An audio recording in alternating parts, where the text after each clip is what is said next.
ఆహ్వానిస్తాం. అందుకు కళ్ళు మూసుకుని ప్రార్థనలోకి భవించుదాం. అందరూ కళ్ళు మూసుకుందాం, ప్రార్థనలోకి భవించుదాం. ప్రార్థన చేసుకుందామండి. మమ్మల్ని మిక్కిలిగా ప్రేమిస్తున్నటువంటి మా ప్రియ పరలోకపు తండ్రి, నీ ఘనమైన పవిత్రమైన పరిశుద్ధమైన నామమునికి స్తోత్రాలు మేము చెల్లిస్తా ఉన్నాము తండ్రి. అంతవరకు నాయన ఈ కార్యక్రమం అంతట్లో పాటలతో మిమ్మల్ని మహిమపరిచి ఉన్నారు. ఇక రాత్రిగల సమయంలో మీ దాసులను నిలబెట్టి తండ్రి మాకు కావలసినటువంటి మంచి వర్తమానం మీద దయచేయండి. దేవా, ఇదిగో తండ్రి, నీ కుమారునైనా నీ ఆత్మ సహాయంతో నీ పిల్లలైన వారికి ఎలా చెప్తే అర్థమవుతుందో అటు రీతిగా నీ ఆత్మ సహాయంతో బోధించమని, ఈ కూడికనైనా ఆది నుండి అధ్యక్షత మీరే వహించి నడిపించి బలపరచమని మా ప్రభువును ప్రియ రక్షకుడును క్రీస్తు వారి పేరటి ప్రార్థన వేడుకుంటున్నాను మా ప్రియ పరలోకపు తండ్రి. ఆమేన్. మంచిది, ప్రార్థించిన సేవకులు కూడా వందనాలు తెలియజేస్తున్నాం. ఈ సమయంలో మరి దేవుని సేవకులు డేవిడ్ గారు వచ్చి దేవునికి వాక్యాన్ని అందిస్తుండగా అందరం కూడా చప్పట్లు కొట్టి ప్రభు నామాన్ని మహిమపరుస్తాం. ఈ సమయంలో వారికి ఒక అవకాశం ఇస్తాం.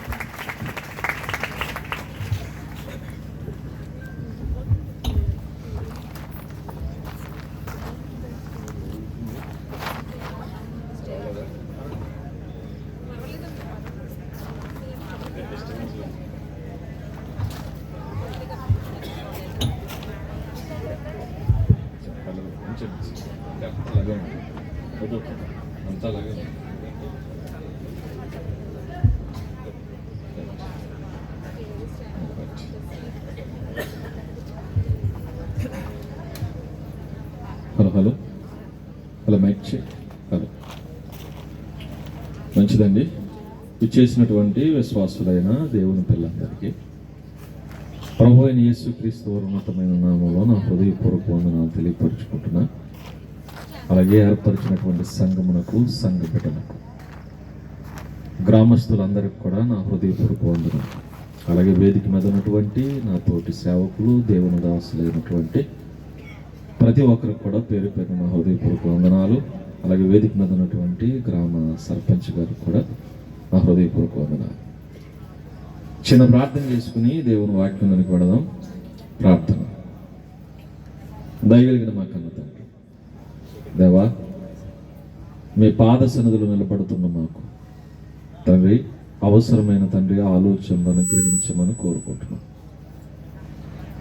సమయోచితమైన జ్ఞానముతో తండ్రి మీ బిడ్డలకు మీ మాటలు వివరించుటకు తగిన శక్తిని దయచేయండి దేవా. మట్టి మనుషులుగా తండ్రి మా మాటలు తండ్రి ఏ మనిషికి ఉపయోగపడవు గనక తండ్రి మీ మాటలు ఔషధం లాంటివి. ప్రతి హృదయాన్ని తండ్రి బాగు చేయగలిగే మాటలు మీవు గనక తండ్రి మీరేం మాట్లాడు తండ్రి పాడైపోతున్న తండ్రి ప్రతి హృదయమును తండ్రి బాగు చేయమని ప్రాధాన్యపడుతుంది. మీ చేతులకు తండ్రి మా బ్రతుకును సమర్పించుకుంటున్నాం తండ్రి. మీ పిల్లలు తండ్రి ఏ ఉద్దేశంతో అయితే కార్యక్రమం ఏర్పరిచారు ఆ ఉద్దేశమును సఫలపరచమని ప్రాధాన్యపడుతున్నాం. వచ్చిన వారందరూ మనోనేత్రాలు వెలిగింపబడలాగను తండ్రి మీ వాక్యపు వెలుగును తండ్రి ప్రతి ఒక్కరికి కనబరచమని కోరుకుంటూ మా ప్రభువైన క్రీస్తు వారి మహిమను చూడగలిగే నేత్రమును తండ్రి నాకును మాకును మా అందరికీ ప్రసాదించమని కోరుకుంటూ తండ్రి సమయమును మాకు మేలుకరంగాను మీ నామానికి మహిమకరంగాను మార్చమని క్రీస్తు నామములో ప్రార్థించి అడిగి వేడుకొనుచున్నాము తండ్రి, ఆమేన్. ప్రభునందు ప్రియులారా, యేసుక్రీస్తు ప్రభుల వారి యొక్క పేరు మనందరికీ తెలుసు. అలాగే ఆయన జీవితంలో ఉన్నటువంటి కొన్ని ఘట్టాలు కూడా మనకు కనబడుతూ ఉంటాయి. క్రైస్తవ సమాజం ప్రాముఖ్యంగా కొన్ని విషయాలు సమాజంలో చూపించడానికి ఎక్కువ ప్రాధాన్యతనిచ్చింది. యేసుక్రీస్తు పుట్టుకను ప్రచురించేయడానికి చాలా విషయాల్లో వాళ్ళ ముందున్నారు. అది ఈ విషయాలు చాలా మందికి తెలుసు. క్రిస్మస్కు ముందు ప్రతి ఇంటి మీద ఏం కడతారంటే ఒక స్టార్ కనబడుతుంటుంది. అలాగే ఒక పశువుల పాక్ కనబడుతుంటుంది. ఇలా ప్రభు యొక్క జీవితాన్ని పుట్టుకను ప్రచురం చేస్తూ మనకు చూపిస్తూ ఉంటారు. కాబట్టి చాలా మందికి తెలిసిన వారికి అయితే ఒకలా కనబడుతుంటాడు ఆయన, తెలియని వారికి ఇంకోలా కనబడుతూ ఉంటాడు. తెలిసిన వారికి ఏమో మహోన్నతుడిగా కనబడుతూ ఉంటాడు, తెలియని వారికి ఏమో ఏదో పశువుల సాలలో పుట్టాడట, ఏమీ లేనివాడు, భేదవాడుగా ఏముంది ఆయన గురించి అని అలుసుగా చూసేవారు కూడా ఉన్నారు. ఆయనలో మీరు గమనిస్తే కనీసం పడుకోవడానికి స్థలం లేదు. పశువుల తొట్లో పరుండబెట్టారట, పొత్తుగుడ్డలు చుట్టారట. కాబట్టి ఆయన చూసినప్పుడు ఈయనలో గొప్పతనం ఏముంది అనిపిస్తుంది. ఇంకా చెప్పాలంటే మనకంటే కూడా ఆయన స్థితి దేన స్థితిలో కనబడుతుంటుంది. కాబట్టి చాలా మంది అనుకుంటారంటే ఆయన కంటే మేమే గొప్పవాళ్ళం అనుకునే వాళ్ళు కూడా ఉన్నారు. ఎందుకంటే ఆయన చూడాల్సినట్టుగా మనం చూడట్లేదు. అందుకే ప్రభు యొక్క మహిమ ఏంటో మనకు అర్థం కావట్లేదు. ఆయన పరిస్థితి మీరు గమనిస్తే నిజమే, ఆయన పశువుల తొట్లో పొరండబెట్టాడు, పొత్తుగొడ్డలు చుట్టబడినటువంటి ఒక శిశువు. కానీ అలాగే చూస్తే, ఆ ఈవెంట్స్ చూస్తే ప్రభు మహిమ కనబడదు. ప్రభు మహిమ చుట్టూ జరుగుతున్నా కూడా చూడాలి, అప్పుడే ఆయన ఎవరో తెలుస్తుంటుంది. ఫర్ ఎగ్జాంపుల్, కొన్ని సమ్మెలు జరుగుతున్నప్పుడు, రాస్తారోకోలు జరుగుతున్నప్పుడు, ప్రజా సమస్యల మీద అధికారులు పోరాటం చేస్తుంటారు. మంత్రులు కావచ్చు, లేదంటే మిగిలినటువంటి ఎమ్మెల్యేలు కావచ్చు. అలా పోరాటం చేస్తున్నప్పుడు వాళ్ళు ఎక్కడుంటారో తెలుసా? రోడ్డు పక్కన కూర్చుంటారు. కొన్ని పోరాటాల్లో అయితే మంత్రులే ఒంటి మీద ఉన్నటువంటి చొక్కాయలు తీసేసి రోడ్డు మీద నిరసన వ్యక్తం చేస్తుంటారు. ఆ నిరసన వ్యక్తం చేస్తున్నప్పుడు మనం అది చూస్తే, ఇదిగో ఒంటి మీద కనీసం చొక్కాయ కూడా లేనోడు, నాకంటే దీనుడు అనుకోకూడదు. అలా ఆయన చూసామనుకోండి, ఆయన కేవలం మనకంటే తక్కువ వాడిగా కనబడుతుంటాడు. ఏది చూస్తే ఒంటి మీద సరైన చొక్కాయ లేదు, అది మాత్రం చూస్తే మనకంటే దీనుడుగా కనబడుతుంటాడు. కానీ ఆయన రోడ్డు మీద అలా కూర్చున్నప్పుడు చుట్టూ కొంతమంది ఏం చేస్తారు తెలుసా? పోలీసు వాళ్ళు వచ్చి బతిమాలుతూ ఉంటారు. సార్, ప్రజలకు ఇబ్బంది కలుగుతుంది, మీరు ఏం చేయండి, పక్కుండండి. పోలీసులు బతిమాలుతున్నప్పుడు మనకు అర్థం కావాలి. ఎందుకంటే ఒకవేళ ఆ దృశ్యాన్ని చూస్తే ఆయన సామాన్యుడు, పోలీసులు బతిమాలుతున్నారని అర్థం ఏంటి? ఆయన సామాన్యుడు కాడు అని అర్థం. కాడని అర్థం. కొన్నిసార్లు మీరు గమనిస్తే సివిల్ డ్రెస్లో పోలీసు అధికారులు వచ్చేస్తూ ఉంటారు. పోలీసు డ్రెస్ లేనప్పుడు ఆయన చూడగానే మనలాంటి మనిషి అనుకుంటాం, నార్మల్గా చూస్తూ ఉంటాం. కానీ ఈలోగా ఆయన ఎరిగిన వాళ్ళు వచ్చి ఆయన కంటే, లేదా చుట్టూ ఉన్నటువంటి అధికారులు వచ్చి, పోలీసులు వచ్చి సెల్యూట్ చేస్తున్నారు అనుకున్నా, అప్పుడు ఏమనిపిస్తుంది? అప్పటి వరకు మనలాంటి వాడు అనుకున్నాం, ఎప్పుడైతే మిగిలిన అధికారులందరూ వచ్చి ఆయనకి సెల్యూట్ చేస్తున్నారో ఆయన సామాన్యుడు కాడు అని అర్థం. ఎలా అర్థం చేసుకుంటున్నాం అంటే, చుట్టూ జరుగుతున్నటువంటి ఈవెంట్స్, చుట్టూ జరుగుతున్నటువంటి కార్యక్రమాలు చూసినప్పుడు ఆ వ్యక్తి ఎవరో మనకు అర్థమవుతూ ఉంటుంది. ఈయన సామాన్యుడు కాదన్నమాట, ఎవరో గొప్పవాడు అని. అలాగే ప్రభువును గనక పశువుల తొట్టులో చూస్తే సామాన్యుడిగా కనబడతాడు. పొత్తుగొడలతో చుట్టబడిన శిశువుగా చూస్తే మనకంటే దీనుడుగా కనబడుతుంటాడు. కానీ ఆయన మనలాంటి వాడు కాదు అని చెప్పడానికి చుట్టూ కొన్ని ఈవెంట్స్ జరుగుతూ ఉంటాయి. వాటిని కూడా గమనించాలి. అలా గమనించినప్పుడు ప్రభువు ఎవరో మనకు అర్థమవుతుంది, లేకపోతే అర్థం కాదు. ఎందుకంటే ప్రభువులో ఏముందనుకుంటున్నారు? యేసుక్రీస్తు అంటే ఏముందనుకుంటున్నారు? యేసుక్రీస్తు సామాన్యుడు కాదు, ఆయన ఎవరో సమాజానికి చూపించడానికి చుట్టూ కొన్ని కార్యక్రమాలు జరుగుతూ ఉంటాయి. ఆ కార్యక్రమాలు కూడా చూడాలి మనం. ఒక అబ్బాయి పుట్టాడట. ఆ అబ్బాయి పుట్టినప్పుడు సామాన్యుడు అనుకోండి, ఏం చేస్తారు? కేకలేస్తారు. కాస్త డబ్బున్నవాడు అనుకోండి, ఒక డబ్బున్న ఆయనకి కొడుకు పుడితే ఏం చేస్తాడు తెలుసా? కేకలే కాదు, ఏం పేలుస్తాడు? టపాసులు కూడా పేలుస్తాడు. ఏమీ లేని వాడైతే సంతోషంతో కేకలతో సరిపెడతాడు. ఒకవేళ కాస్త కలిగిన వాడైతే సంతోషాన్ని ఇంకా సెలబ్రేట్ చేస్తూ డబ్బు మేళాలతో వాయిస్తూ ఉంటాడు. మేళాలతో వాయించడమే కాదు, బయట టపాసులు కూడా పేలుస్తుంటాడు. టపాసులు అంటే తారాజువులు వెలిగిస్తూ ఉంటాడు. ఆ తారాజువులు పైకి వెళ్ళి పేలుతున్నప్పుడు మనకు అనిపిస్తుంది, ఏంటి అని చూడగానే ఒక వార్త వినపడుతుంది, ఎదుగో ఎవరో ఒక గొప్పింటి ఆయనకి ఏం పుట్టాడట? కొడుకు పుట్టాడట. అందుకే ఈ ఆర్భాటం. ఈ ఆర్భాటాన్ని చూసి మనం అనుకోవాలి, ఈ ఆర్భాటాన్ని చూసి మనం అనుకోవాలి. అందుకే ఈ ఆర్భాటంతో మనకు అర్థమైపోతుంది, ఎందుకంటే పుట్టినవాడు సామాన్యుడు కాడు.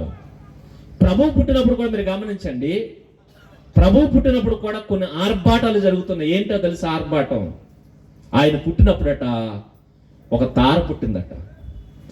గొప్పింట్లో కొడుకు పుడితే తారాజువులు వేస్తారేమో. తారాజువు వేస్తే అలా వెళ్ళి ఇలా వస్తుంది, తారల్లోకి వెళ్ళిపోదు అది.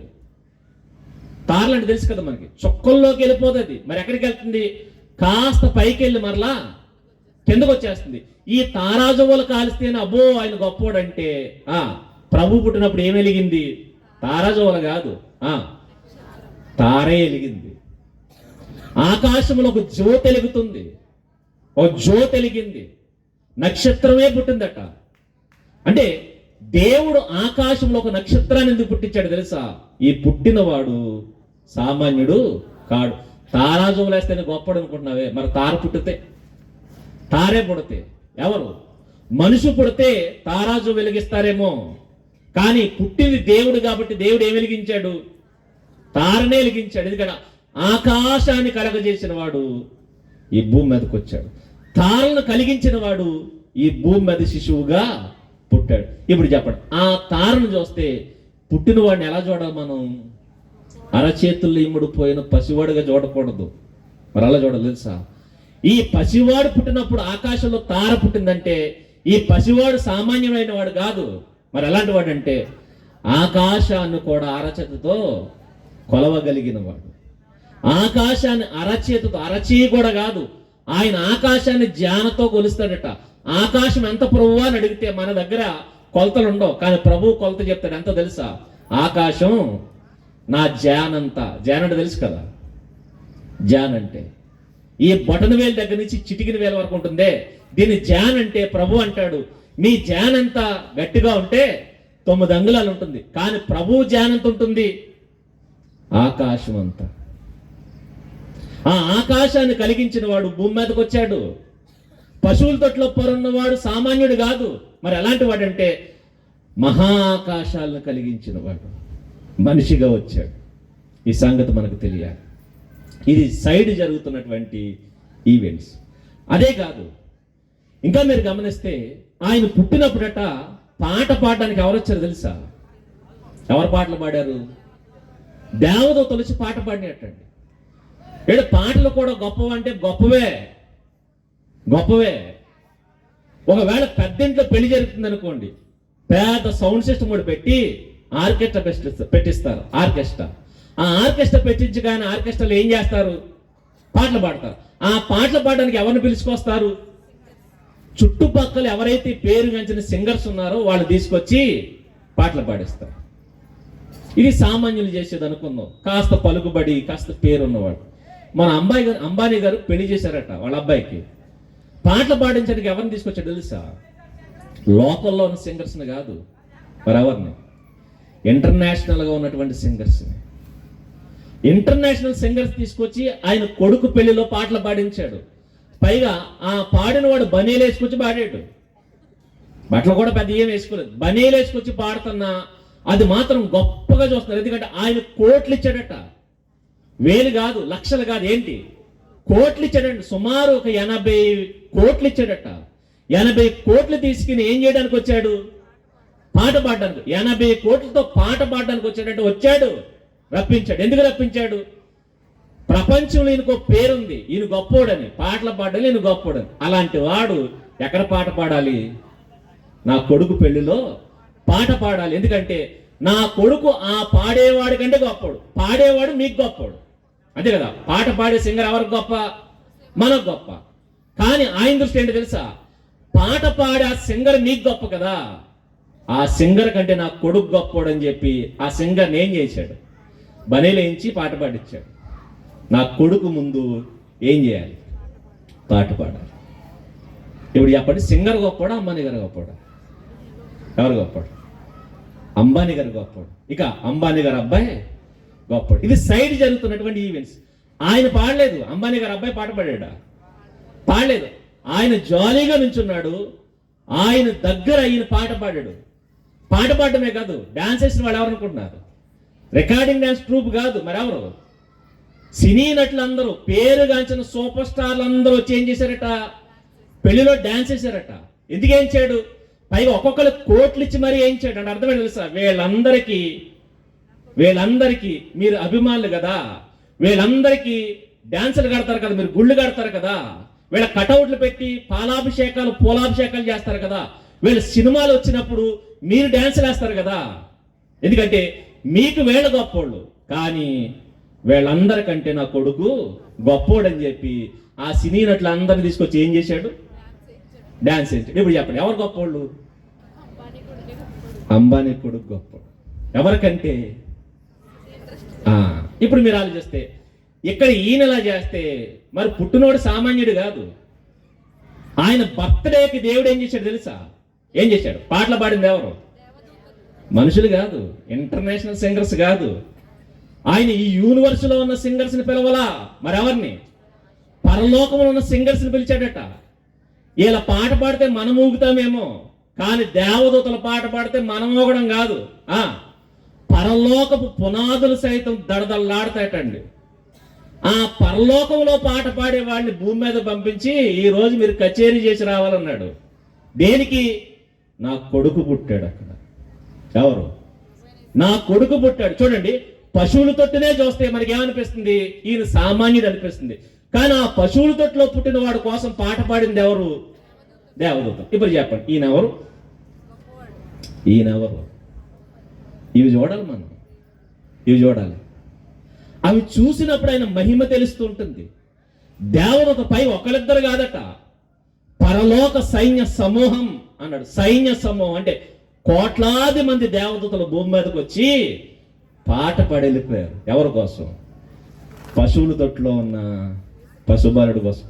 ఇందాక మన సహోదరులు పాట పాడారు కదా, పశుశాలలో నీవు సామాన్యుడు కాదు. దద్దరిల్లిపోయి ఈవెంట్స్ జరిగినాయి ఆయన పుట్టినప్పుడు. మా క్రైస్తవ సమాజానికి ఇవి చూపించడం రాదు. ఎంతసేపు ఆ పశువులు తొట్టి ఇవి కాదు. ఆయన జరుగుతున్నప్పుడు ఈవెంట్స్ ఏంటో తెలుసా? అదిగో ఇలాంటి ఈవెంట్స్ చేశాడు. ఎందుకంటే పశువుల తొట్టులో పుట్టిన ఆయన సామాన్యుడు కాడు, గుర్తుపెట్టుకోండి అని. ఇక తర్వాత ఇంకో ఈవెంట్ జరుగుతుంది. ఆయన ఎదుగుతున్నాడు. ఆయన వయసు 2 సంవత్సరాలు వచ్చిందండి. 2 సంవత్సరాలు వచ్చేసరికి ఆయన పుట్టినప్పుడు స్టార్ పుట్టిందే, ఆ స్టార్ని చూసి కొంతమంది వచ్చారట. ఎవరు వీళ్ళు? జ్ఞానులు. వాళ్ళ పేరేంటి? జ్ఞానులు. జ్ఞానులను ఎవరిని అంటారు? నిన్ను నన్ను అనరు, మనల్ని ఎవడు అండు. కొన్నిసార్లు మీరు చూసారా, వాళ్ళ స్థాయి పెరిగేసరికి వాళ్ళ పేర్లు మర్చిపోతారు. పేర్లు మర్చిపోయి వాళ్ళ అధికారాన్ని బట్టి పిలుస్తారు. అయ్యగారిని పిలిచారు కదా, ప్రెసిడెంట్ గారిని ఏమని పిలిచారు? ఆయన్ని సర్పంచ్ గారని పిలిచారు, ప్రెసిడెంట్ గారని పిలిచారు. ఎందుకు పిలిచారు? ఆయన స్థాయి అది. మరి మనల్ని పిలిచారు, మనల్ని పేరు పెట్టి పిలుస్తారు. మరి ఆయన ఎలా పిలుస్తారు? బయట నడుస్తున్నప్పుడు కూడా ఏమని కేకేస్తారు? సర్పంచ్ గారు, ప్రెసిడెంట్ గారు అంటారు. ఎందుకంటే అది వాళ్ళ హోదా, వాళ్ళ స్థాయి. వీళ్ళు కూడా పేరెట్టి పిలవట్లా, పేర్లు చెప్పట్లా. మరి ఏమంటున్నాడు? జ్ఞానులు అంటే అర్థం ఏంటి తెలుసా? జ్ఞానులు. అందుకే డాక్టర్ గారిని పేరు పెట్టి పిలవం, ఏమంటాం? డాక్టర్ గారు అంటాం. కలెక్టర్ గారిని పేరు పెట్టి పిలవం, ఏమంటాం? కలెక్టర్ గారు అంటాం. ఎందుకంటే వాళ్ళు గొప్పోళ్ళని. ఇప్పుడు జ్ఞానులు అన్నాడంటే అర్థం ఏంటి చెప్పండి? వీళ్ళు చాలా గొప్పోళ్ళు. ఈ గొప్పోళ్ళట ప్రభు దగ్గరకు వచ్చారట.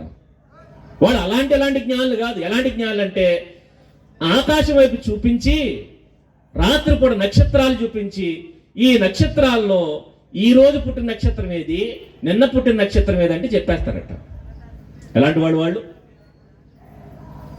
నీకు చూపించి చెప్పమంటే చెప్తారా? నక్షత్రాల దాకా ఎందుకు? కాకులు వస్తాయి కదా, ఈ రోజు పుట్టిన కాకేది, లేకపోతే సంవత్సరం క్రితం పుట్టిన కాకేది, లేదంటే నెల క్రితం పుట్టిన కాకేది అని చెప్పమని చెప్తాం. అక్కడ దాకా ఎందుకంటే 2 కవల పిల్లలు ఉన్నారనుకోండి, ఆ 2 కవల పిల్లల్ని చూపించి పెద్దోడెవరో చిన్నోడెవరో చెప్పండి అంటే చెప్పలేము. మనమే కాదు, కన్న తల్లిదండ్రులే కన్ఫ్యూజ్ అయిపోతారు ఒకసారి. ఈక్వల్గా ఉంటే పోనా కవల పిల్లలు దాకా ఎందుకండి? కాస్త ఎదిగిన పిల్లలు, మన ఫ్రెండే, మన బంధువే, కాస్త ఎదిగిన పిల్లలు వాళ్ళ దగ్గరికి వెళ్ళాము. ఎప్పుడో 10 సంవత్సరాల క్రితం చూసాం. 10 సంవత్సరాల తర్వాత వచ్చిన తర్వాత ఇంటికి వస్తే ఫ్రెండ్ ఇంటికి వెళ్ళాం, వాళ్ళ పిల్లలు బయటకు వచ్చారు. దాంట్లో పెద్దోడు ఎవడో చిన్నోడు ఎవడో చెప్పండి అంటే పెద్దోడిని చిన్నోడు చేసేస్తాం, చిన్నోడిని పెద్దోడిని చేసేస్తాం. ఈ మన లెవెల్స్. కానీ వాళ్ళు మనలాంటి వాళ్ళు కాదట. మరి ఏంటంటే ఆకాశంలో నక్షత్రాలను చూసి చెప్పేస్తారట. నక్షత్రాలు తెలుస్తుందండి, మనకు తెలియదు, ఎవరో తెలుస్తుంది, వాళ్ళు తెలుస్తుంది. అందుకే వాళ్ళ పేరేంటి? జ్ఞానులు. మరి మన పేరేంటి? మనకి ఏ పేరు పెడితే ఆ పేరే. వాళ్ళ జ్ఞానులు. ఇలాంటి జ్ఞానులు ప్రభువు దగ్గరకు వచ్చారట. ఇప్పుడు వస్తున్న వాళ్ళు ఎవరు? జ్ఞానులు, తలపండిపోయిన జ్ఞానులు, తలపండిపోయి తలపాగా చుట్టుకున్న జ్ఞానులు ప్రభు దగ్గరకు వచ్చేసరికి ఆయన వయసు ఎంత? 2 సంవత్సరాలు. 2 సంవత్సరాల పిల్లవాడు ఎంత ఉంటాడు? తెలిసే తెలీదా? తెలుసు కదా. కాస్త తప్పటడుగులు వేస్తూ పడతా లగితా నడుస్తూ ఉంటాడు. అలాంటి వాడిని చూస్తే ఏం చేస్తాం? మనమైతే దీవిస్తాం. కానీ వచ్చిన జ్ఞానం ఏం చేశారు తెలుసా? ఆ పసిపిల్లోడు ముందు సాష్టాంగపడి నమస్కారం చేశారట. ఎవరు? ఇక్కడ తలపండిపోయిన వృద్ధులు వచ్చి పసిపిల్లోడు ముందు దండం పెడుతున్నారంటే అర్థమేంటి చెప్పండి? ఈ పసిపిల్లోడు ఎవరు? అది చూడడానికి ఎలా ఉంటుంది మీకు అర్థం? ఒక్కసారి ఊహించండి. పసిపిల్లోడు ఎక్కడే ఉన్నాడు? ఓ పసిపిల్లోడు, 2 సంవత్సరాల లోపున్న పసిపిల్లోడు ఎక్కడ ఉంటే తలపండిపోయిన జ్ఞానులు వచ్చి తల వంచి ఆయనకి నమస్కరిస్తున్నారంటే ఇప్పుడు ఎవరు గొప్పోడు? వాళ్ళని జ్ఞానులు అంటున్నామే. ఆ జ్ఞానులు అంటున్నారు, ఇదిగో నీ ముందు మా శిరస్సు వంచుతున్నావు. ఆయన వయసు ఎంత? చూడండి, 2 సంవత్సరాల వయసు చూసామనుకోండి పిల్లోడు అనిపిస్తుంది. మనకైతే పిల్లోడుగా చూస్తాం, కానీ జ్ఞానులు కదా వాళ్ళు. ఆ జ్ఞానులు పిల్లోడుగా చూడలేదట. మరి ఏం చేశారంటే మా తల నీ పాదాల ముందు పెట్టాలయ్యా. సామాన్యుడు కాదు. ఇప్పుడు చెప్పండి, ఈ పసివాడు ఎవరు? పండితులే వచ్చి నమస్కారం చేసేంత గనుడు. ఇలాంటి వాడు. ఈ ఈవెంట్స్ని బట్టి మనకు అర్థం కావాలి, పుట్టినవాడు ఎవరు? సామాన్యుడు కాదు, మరి ఎవరు? దేవుడు. సాక్షాత్తు దేవాతి దేవుడు, లోకాలను కలిగించిన వాడు ఈ మానవ శరీరాన్ని ధరించుకుని, మట్టి శరీరాన్ని ధరించుకుని ఒక దీనుడుగా పశువుల పాకలో పరున్నాడు. పశువుల పాకే చూడకు సుమా. ఒకవేళ చూస్తే ఎక్కడ ఆగిపోతావు, చుట్టూ జరుగుతున్నాయి చూడు. ఆయన చూడడానికి భయం వేస్తుందండి. ఇంతమంది గజ గజ వణుకుతున్నారంటే ఈ పసిబాలుడు ఎవరు? ఎవరు ఎవరు అంటే ఆయన గురించి ఇచ్చిన సాక్ష్యం ఏంటో తెలుసా? ఆయన దేవుడు. ఆయన గురించి సాక్ష్యం ఇచ్చిన వ్యక్తులు ఎవరంటే భక్తులందరూ ఇచ్చిన సాక్ష్యం ఏంటంటే ఈయన మహాదేవుడు, దేవాది దేవుడు, దేవుని కుమారుడు. ఇవి ఆయన గురించి ఇచ్చినటువంటి సాక్ష్యాలు. సరే, దేవుడు దిగొచ్చాడట. దేనికి? దేవుడు దిగొచ్చాడు. పైగా ఎలా దిగొచ్చాడు? మానవ శరీరాన్ని ధరించుకుని, మట్టి శరీరాన్ని ధరించుకుని చిన్న పిల్లోడుగా భూమి మీదకి వచ్చాడట. దేనికోసం వచ్చాడు అన్నప్పుడు ఆయన రాక కారణాలు చెప్తాడు. చూడండి దేనికోసం వచ్చాడు రాయబడుతున్న మాటలు. యోహాను గారు రాసినటువంటి మొదటి పత్రిక 3వ అధ్యాయం 5వ వచనంలో రాయబడుతున్న మాట. ఆయన ఎందుకు వచ్చాడు చెప్తాడు. ఎందుకు ఈయన ఈ శరీరాన్ని ధరించుకున్నాడు, ఎందుకు పసిబాలుడుగా పుట్టాడు, ఎందుకు మానవ దేహముతో భూమి మీద సంచరించాడు. అంతటి గనుడు భూమి మీదకి ఎందుకు వచ్చాడో చెప్తాడు. పాపములను తీసివేయుటకు ఆయన ప్రత్యక్షమాయను అని చూడండి. పాపములను తీసివేయడానికి. దేన్ని? పాపులను కాదు, పాపములను. పాపులు వేరు, పాపములు వేరు. ఒకవేళ పాపులు తీసేయడానికి వచ్చాడు అనుకోండి, పాపుల్నే తీసేయడానికి వస్తే మనలో ఎంతమంది ఉంటారు? అక్కడ ఉండడు. Clean and clean, all clear అయిపోతాం, ఆల్ అవుట్ అయిపోతాం. ఒక్కడుండ. ఎందుకంటే నిజంగా, ఎందుకంటే ఒకవేళ లేదండి నేను పాపిని కాదంటే ఇంకా దొరకలేదన్నమాట. చెప్పారు కదా, అందరూ దొంగలేనట, కాకపోతే కొందరు దొరికేశారట. కొందరేమో దొరికిన దొంగలు, కొందరు దొరకని దొంగలు. ఇంకా నువ్వు బయటపడలేదన్నమాట, అంతే. మరీ యాక్ట్ చేయకు, బయటకు వచ్చేస్తావు. మరీ ఎక్కువ యాక్ట్ చేయకు, బయటకు వచ్చేస్తావు. నువ్వు చేసిన చీకటి కార్యాలు ఏవైతే ఉన్నాయో, చీకటి తలంపులు ఏవైతే ఉన్నాయో అవి నీకు తెలుసు, దేవుడికి తెలుసు, ఇంకెవరికి తెలియదేమో. కాబట్టి ఒకవేళ పాపులు తీసేయాలనుకుంటే మనలో ఎవడు బతకడు. కాబట్టి ఆయన పాపులను చంపేయడానికి రాలేదు, మరి దేనికి వచ్చాడు? పాపం తీసేయడానికి వచ్చాడట. ఫర్ ఎగ్జాంపుల్, డాక్టర్ గారు ఎందుకు? రోగమును తీసేయడానికి, అంతే. రోగులు చంపేయాలి. నేను డాక్టర్ గారినండి అన్నాడు అనుకోండి, ఏం చేస్తారు సార్? ఎవడైతే రోగం వచ్చాడో వచ్చినట్టు చంపేస్తానన్నాడు అనుకోండి, నువ్వు డాక్టర్ ఏంటి? నువ్వు డాక్టర్ అయితే ఏం చేయాలి? రోగాన్ని చంపాలి, రోగిని బాగు చేయాలి. రోగాన్ని చంపాలి. డాక్టర్ గారు ఇంటికి వచ్చి ఎందుకు వచ్చారయ్యా అంటే, నేను రోగిని చంపడానికి అయితే నువ్వెందుకు రావడం? అయినా చంపడానికి పని కట్టుకుని రావాలంటే, ఒకవేళ దేవుడే కనుక పాపును చంపడానికి ఒకవేళ రావాల్సి వస్తే, పాపును చంపడానికి దేవుడు దిగి రావాలా? అంటే మనం చంపడానికి దేవుడు కావాలా? అలెగ్జాండర్ ద గ్రేట్ అంటారే, 30 సంవత్సరాలకు ప్రపంచాన్ని గెలిచేశాడట. ఆయన ముందు ఎవడో నిలబడలేడు, ప్రపంచంలో ఏ వీరుడు నిలబడలేడు. ఎవరినైనా ఎదిరించగలడు, ఎవరినైనా చంపేయగలడు. అంతటి వీరుడు, అంతటి సూర్యుడు. అలాంటి వాడిని ఓడి చంపేసింది. ఏంటది? దోమ. ఈయన కత్తి చీని తిరుగుతున్నాడు. అది అంది, నీ కత్తి కంటే పదునైంది ఉంది. ఈయన కత్తి పెద్దది, దానికి ఏముందట? దోమ ఉంటది కదా, ఏమంటారు దాన్ని? ముళ్ళు, తొండం. ఒరే, ఇంత కత్తిలేసి తిరుగుతున్నావు నువ్వు, ఇంత బళ్ళలేసి తిరుగుతున్నావు, నేను నేసేయడానికి ఆ బళ్ళలు ఎందుకు, ఇన్ని కత్తులు ఎందుకు, నేను వస్తున్నానని చెప్పి అది ఎంత ఉంటుంది, దాని ముళ్ళు ఎంత ఉంటుంది, ఆ ముళ్ళు దింపి చంపేసిందండి. అలెగ్జాండర్ ద గ్రేట్ అయిపోయాడు. ఎవరేసేసారయ్యా నిన్నంటే? ఎవరేసారు? దోమ వేసేసింది. మనం వేసేయడానికి ఎవరెవరో రా, దేవుడు ఎందుకండి? మీరు గమనించండి, సంవత్సరానికి దోమలు ఎంతమందిని చంపేస్తున్నాయి? ఎంతమంది? మనం అంటున్నాం ఏంటట? ఆల్ అవుట్ అట. పేరే ఆల్ అవుట్. దోమలన్నీ నాటవుటే. అది తెల్లవారులు అది వెలుగుతుంటుంది. ఏ దోమ? అది పీల్చి మనం అవుట్ అయిపోతాం ఏదో రోజు. దోమలు అవుట్ అవట్లా. అందుకనే ఎంతమందిని ఎత్తుకుపోతున్నాయి. మనల్ని చంపడానికి దేవుడు ఎందుకని దిగి రావడం? చంపడానికి దేవుడు దిగి రావసరలా. రోగిని చంపడానికి డాక్టర్ గారు రావక్కర్లా. హైదరాబాద్ నుంచి డాక్టర్ గారు వచ్చారు. దేనికి? చంపడానికి వచ్చారంటే ఎందుకు? చంపడానికి హైదరాబాద్ నుంచి రావాలటండి. చంపడానికి అక్కడి నుంచి ఫోన్ చేసి సార్ చంపేయాలంటే ఆయన అంటాడు, మరి చంపడానికి అక్కడ దాకా నేను ఎందుకు? ఏం చేయి, ఆ మెళ్ళేదో వెనక్కి తిప్పాయన్నాడు అనుకోండి, ఇక్కడ ఎవరు తిప్పేయచ్చు? మనం కూడా తిప్పేయచ్చు. చంపడానికి ఎక్కడెక్కడి నుంచో రావక్కర్లా. ఎంతటి గొప్పవాడైనా చంపడానికి ఎక్కడి నుంచో రావక్కర్లా. మరి ఏం చేయడానికి రావాలి? హైదరాబాద్ నుంచి డాక్టర్ గారు వచ్చారు. దేనికి? బతికించడానికి. అలాగే దేవుడు దిగొచ్చాడు. దేనికి? పాపుల్ని చంపడానికి కాదు. మనుషులందరూ పాపులైపోతున్నారు. పాపము చేయడం వీళ్ళ నైజం అయిపోతుంది. కాబట్టి దేని వల్ల చేస్తున్నారంటే వీళ్ళలో పాపం ఉండిపోయింది, పాప స్వభావం ఉండిపోయింది. కాబట్టి ఆ బుద్ధిని కనుక చంపేస్తే వీళ్ళ పాపులు అవరు, మరేమవుతారు? పరిశుద్ధులు అవుతారు. ఫర్ ఎగ్జాంపుల్, పాము ప్రమాదకరమైంది. ఎప్పుడు ప్రమాదకరం?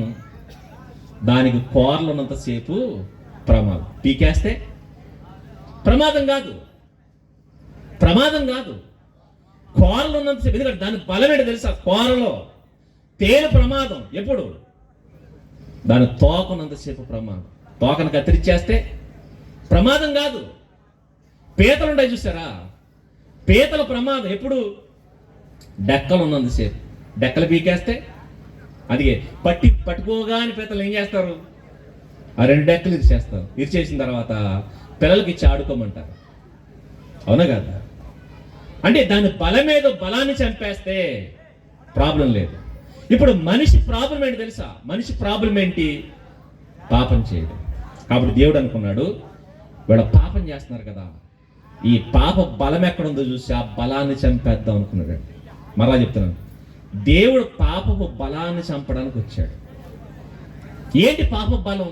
పాముకి ఎలాగైతే కోరలో, పాపానికి కూడా కొన్ని కోరలు ఉన్నాయి. ఏంటి పాపం ఎలా వచ్చిందో రాయబడుతున్న మాట మీరు చూడగలిగితే అదే 3వ అధ్యాయం అదే 3వ అధ్యాయం 8వ వచనం నుంచి రాయబడుతున్నమాట. 8వ వచనం. అపవాది మొదటి నుండి పాపము చేయుచున్నాడు. మనిషి మొదటి నుంచి పాపం చేయలా, మనిషి మధ్యలో నుంచి పాపం మొదలు పెట్టాడు. కానీ స్టార్టింగ్ నుంచి పాపం చేసిన వాడు ఎవడు? అపవాది. అందుకంటాడు వాడు ఆది నుండి నరహంతకుడు, వాడు ఆది నుండి నరహంతకుడు. వాడు మంచోడు కాదు, వాడు పుట్టినప్పటి నుంచి కన్నింగ్, వాడు ఆది నుండి నరహంతకుడు. కాబట్టి అపవాది యొక్క స్వభావం ఏంటంటే పాపపు స్వభావం.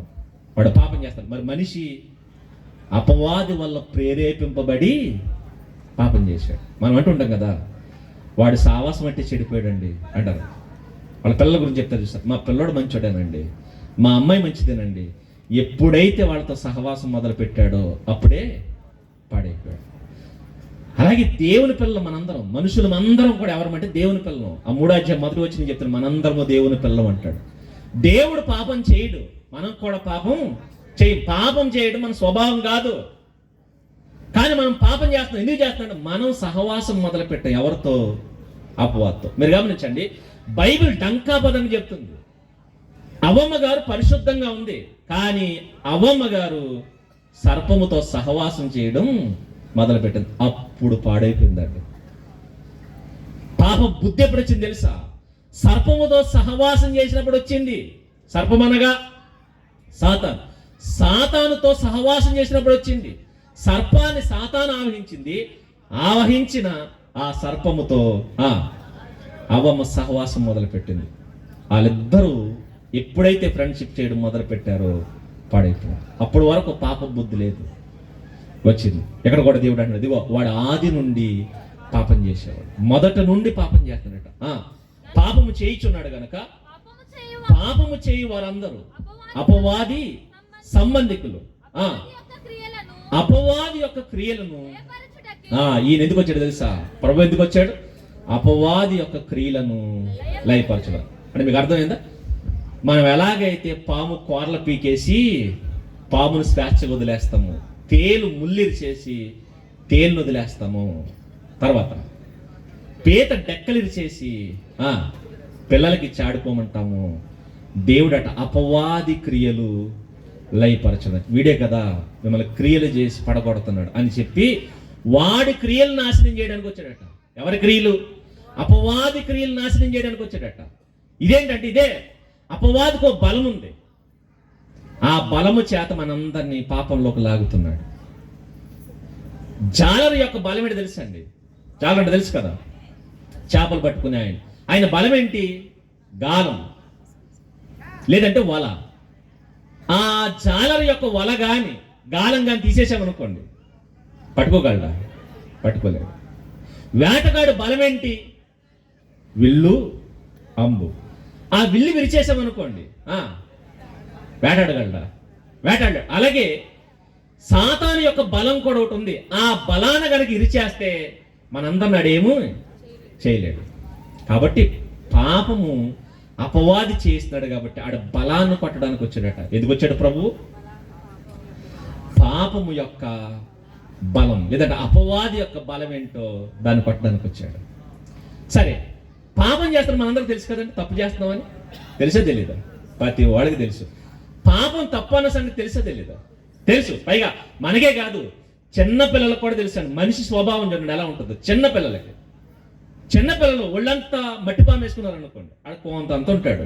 మట్టిపాము వేసుకున్న తర్వాత వాడికి అర్థమైపోతుంది తప్పు చేశాను. వాళ్ళ అమ్మ వచ్చేసరికి ఏం చేస్తారు తెలుసా? తలక అలా ఉంచుకుంటాడండి. తలక అలా ఉంచుకుని ఏం చేస్తాడు? ఏం చేయడు, మౌనంగా నీళ్ళు నవ్వులుతూ ఉంటాడు. వాళ్ళ అమ్మ వచ్చి సీరియస్గా నాలుగు కేకలేస్తుంది అనుకోండి, సైలెంట్గా ఉంటాడు. నాకు అర్థం తెలుసా నేను ఏం చేశాను? తప్పు చేశాను. వాడు తెలిసిందా? అంటే ఇలా చేసుకోవడం తప్పన్న సంగతి వాడు తెలిసిందా? తెలుసు. అదిగే తాగుబోతులు మీరు గమనించండి, తప్పని తెలుసా తెలీదా? తెలుసు. స్మోక్ చేసేవాడికి తప్పని తెలుసా తెలీదా? తెలుసు. వ్యభిచారం చేసేవాడికి తప్పని తెలుసా తెలీదా? తెలుసు. అది ఎక్కడ చేస్తారు తెలుసా? చాటు మాట వ్యవహారాలు ఇవన్నీ. ఎందుకు చాటుకెళ్ళి చేస్తున్నాం? దానం చేసేటప్పుడు ఏం చేస్తాం? సెల్ఫీలు తీసుకుంటాం. దానం చేసేటప్పుడు, మంచి పని చేసేటప్పుడు, 10 మందికి భోజనం పెట్టేటప్పుడు ఏం చేస్తాం? సెల్ఫీలు తీసుకుంటాం. అంతేకాదు ఓ సత్రం కట్టారనుకున్న వాడి మీద ఏముంటది? పేరు ఉంటుంది. పాపం చేసే దగ్గర ఎక్కడ నేను పాపం చేశాను పేరు రాసి ఎప్పుడన్నాను? రాయు. మరే చేస్తావు? జాగ్రత్తగా పాపం చేసిన తర్వాత దొరకకుండా ఉండడానికి ట్రై చేస్తాం. అందుకే తాగిన తర్వాత ఏం చేస్తారు? ఏదో తింటారు. స్మోక్ చేసిన తర్వాత ఏం చేస్తారు? అందుకే వచ్చినట్టు సెంటర్ ఫ్రెష్ తర్వాత అవి ఎందుకు తెలుసా? వీడు కాల్చిన సంగతి బయటికి తెలియకూడదు. కవరింగ్ చేస్తారు ఇవన్నీ. అంటే అది తప్పని సంగతి నీకు తెలుసు, తెలుసుండి కూడా ఎలా చేస్తున్నావు? అది అంటాం బలహీనత. మన బలహీనత ఏంటి? ఆ బలహీనత అంటే ఒక బలమైనది నిన్ను బలహీనతలోనికి లాక్కెళ్ళిపోతుంది. ఎలా లాక్కెళ్ళిపోతుందో, ఎందుకు మనం పాపం చేస్తున్నామో రాయబడుతున్నమాట చూడండి. రోమిలికి రాసిన పత్రిక 5వ అధ్యాయం, రోమిలికి రాసిన పత్రిక 5వ అధ్యాయం 21వ వచనం. రోమిలికి రాసిన పత్రిక 5వ అధ్యాయం 21వ వచనం. అయినను పాపము మరణమును ఆధారము చేసుకుని ఎలాగు ఏలేను. పాపం బతుకుతుందట. ఎలా? పాపం బతుకుతుందట. ఎలా బతుకుతుంది అంటే మరణమును ఆధారం చేసుకుని బతుకుతుందట. పాపం ఎలా బతుకుతుంది? మరణం. ఎందుకంటే పాపం తప్పని తెలిసిన తర్వాత మనుషులందరూ ఆగిపోతారు. అలా ఆగిపోయారు అనుకోండి, పాపం ఏమైపోద్ది? చచ్చిపోద్ది. మనం చేస్తూ పాపాన్ని బతికిస్తున్నాం. మనం పాపం చేస్తున్నాం కాబట్టి ఇంకా లోకంలో పాపం బతుకుంది. ఒకవేళ మనం పాపం చేయకపోతే చచ్చిపోద్ది. పాపాన్ని బతికిస్తుంది ఎవరు? మనమే పాపాన్ని బతికిస్తున్నాం. ఎలా బతుకుతుంది అది అంటే పాపం ఒక దాన్ని బేస్ చేసుకుని బతుకుతుంది. ఏంటిదంటే మరణాన్ని ఆధారం చేసుకుని మనుషుల్ని ఏలుతుంది. ఎలా? ఎందుకో తెలుసా? ఎలా వెళ్తుందంటే మీరు ఆలోచించండి. ప్రతి మనిషి పాపం ఎందుకు చేస్తారో తెలుసా అండి? మనిషి దగ్గరకు దెయ్యం వచ్చి అంటది, ఇదిగో తిను, తాగు, ఎంజాయ్ చేయి. ఎందుకు అంటే చచ్చిపోతావు. చచ్చిపోకముందు ఏం చేయి? ఎంజాయ్ చేయి. అదిగే తాగుబోతుల దగ్గరికి వెళ్ళి మీరు అన్న ఒరే ఎందుకురా తాగుతున్నా చచ్చిపోతావు అంటాడు. తాగకపోతే బతుకుతారా అంటాడు. కాబట్టి ఏం చేద్దాం? తాగినా చచ్చిపోతాం, తాగకపోయినా చచ్చిపోతాం. కాబట్టి ఏమైద్దాం? తాగే చచ్చిపోదాం. వ్యభిచారం చేసేవాడి దగ్గరికి వెళ్ళి అన్నాడు, ఒరే ఎందుకురా ఇది తప్పు కదా, ఇది తప్పు కదా, ఎందుకు నువ్వు చేస్తున్నావు అంటే నువ్వు చేస్తే చచ్చిపోతావు అంటే ఏమంటాడు తెలుసా? చెయ్యకపోతే బతుకుంటామా? ఈరోజు ఎంతకు తెగించారు తెలుసండి. భయంకరమైన అత్యాచారాలు చేస్తున్నారు. చిన్న పెద్ద తేడా తెలియకుండా, ఆడ మగ తేడా తెలియకుండా పశువుల్లో మారిపోయి పశువుల్లో బిహేవ్ చేస్తున్న లోకం ఉంది. చట్టాలు ఉన్నాయి. చట్టాలు మనం పట్టుకుని చంపేస్తాయన్న ఎవరికి భయం లేదు. ఒక పక్క నుంచి చట్టాలు లోకంలో అమలవుతున్నా, ఇలా తప్పు చేసిన వాళ్ళు నడు రోడ్డు మీద కాల్చి చంపేస్తున్నా, అయినా పాపం చేయడం ఆగుతున్నారా? ఎవరు ఆగుతున్నారు? ఎవరు ఆగట్లేదు. అత్యాచారాలు ఎందుకు జరుగుతున్నాయి? వీడి ఫీలింగ్ ఏంటి తెలుసా? చస్తే చచ్చాం, చచ్చేలోపు ఏం చేద్దాం? ఎంజాయ్ చేసి చచ్చిపోదాం. చచ్చేలోపు అనుభవించి చచ్చిపోదాం. ఈ తాట ఎవరు రప్పిస్తున్నారు నీకు అంటే దెయ్యం రప్పిస్తున్న తాట ఏంటి తెలుసా? చచ్చిపోయే లోపు నువ్వు ఎంజాయ్ చేయి, అనుభవించు, తిను, తాగు, తిరిగి తిని చావు, ఎలాగూ చేస్తావు అని చెప్పి ప్రేరేపిస్తుందట. అందుకే మనుషులకి ఇది మోటివేట్ చేసే విధానం ఎలా ఉంటుందో దేవుడు చెప్తుంటాడు. యెషయా గ్రంథం 22వ అధ్యాయంలో రాయబడుతున్నమాట. యెషయా గ్రంథం 22వ అధ్యాయం, యెషయా గ్రంథం 22వ అధ్యాయంలో రాయబడుతున్న మాట మనం చూడగలిగితే 22వ అధ్యాయం 13వ వచనం నుంచి రాయబడుతున్నాము. రేపు చచ్చిపోదుము గనక రేపు చచ్చిపోతావు. రేపు ఉంటావో లేదు తెలియదు నీకు. కాబట్టి ఈ రోజే నీది, తర్వాత ఈ క్షణమే నీది. కాబట్టి ఏం చేయి? ఎంజాయ్ చేయి. అదిగే మనం మోటివేట్ చేసి సినిమాలు కూడా వచ్చినాయి కదా. సినిమాలు వచ్చి పాటలు పాడుతుంటారు చూడండి. చస్తే ఏ గొడవ లేదు. ఆ పాట పాడుతూ ఆయన ఎవరు ప్రేమిస్తారు తెలుసా? ఎవరిననుకున్నారు? పరిశుద్ధంగా పవిత్రంగా ఎవరో ఒక ఆవిడ బతుకుతుందండి ఎక్కడో. ఆవిడ వాడు చేస్తాడు వీడు ఏమని, రేపు వదిన చచ్చిపోతావు కాబట్టి ఏం చేయి, నువ్వు నాతో పాపం చేయండి. మళ్ళీ దాన్ని మోటివేట్ చేయడానికి ఇటు సాంగ్ ఏంటి తెలుసా? రేపు వదిన ఎలాగ పోతాం కాబట్టి నువ్వు పోతావు నేను పోతావు. ఇదే శ్లోకం. ఈ శ్లోకం మనుషుల శ్లోకం ఇక్కడ దేవుడు చెప్తాను. రేపు చచ్చిపోదుము గనక ఏం చేద్దాం? నేడు ఇదిగో రేపు ఎలాగ పోతాం, రేపు గ్యారంటీ లేదు మనకి, రేపు బతుకుతామన్న గ్యారంటీ లేదు, రేపు ఉంటామన్న గ్యారంటీ లేదు, రేపు ఎలాగూ చచ్చిపోదాం కనుక ఏం చేద్దాం, ఈ రోజు తిందాం తాగుదాం. అది మనోళ్ళు కూడా అంటారు, ఒరే వయసులో ఉన్నప్పుడే అన్నీ చేయాలట. అన్నీ అంటే మంచి పనులా? మంచి పనులకి ఎవడ చెప్పడు, ఒరే వయసులో ఉన్నాం 4 మంచి పనులు చేయరని ఎవడ చెప్పడు. మరి ఏమంటాడు, వయసులో ఉన్నావు కాబట్టి ఏం చేయి, ఎంజాయ్ చేయి. ఇలాంటి దిక్కుమాలిన మోటివేషన్లను వచ్చేసినాడు లోకంలో. దెయ్యం చేస్తున్న మోటివేషన్ అంటే సార్, రేపు చచ్చిపోదు గనక ఏం చేయి, తిను తాగు అన్నట్టు.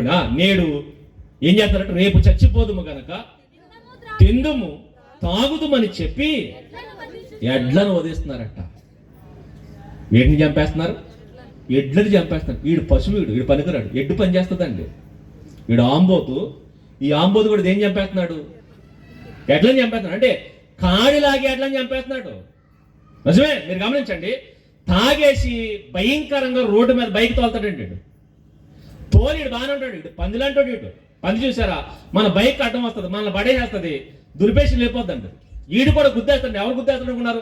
పాపం అమ్మ నాన్న పెంచి పోషిస్తుంటాడు వాడు, భార్య పెట్టిన పెంచి పోషించుకుంటుంటాడు. పనికెళ్ళి ఏ ఉద్యోగానికి వెళ్తాడు, ఏ ఉద్యోగానికి వెళ్ళి సాయంత్రం దాకా కష్టపడి 4 రూపాయలు సంపాదించుకుని అమ్మని నాన్నని భార్యని పిల్లలు పోషించుకోవడానికి ప్రయాసపడి అలసిపోయి ఇంటికి వస్తున్న వాడిని ఈ అడ్డగాడిగా తిరుగుతున్న వాడు గుద్దేస్తాడండి.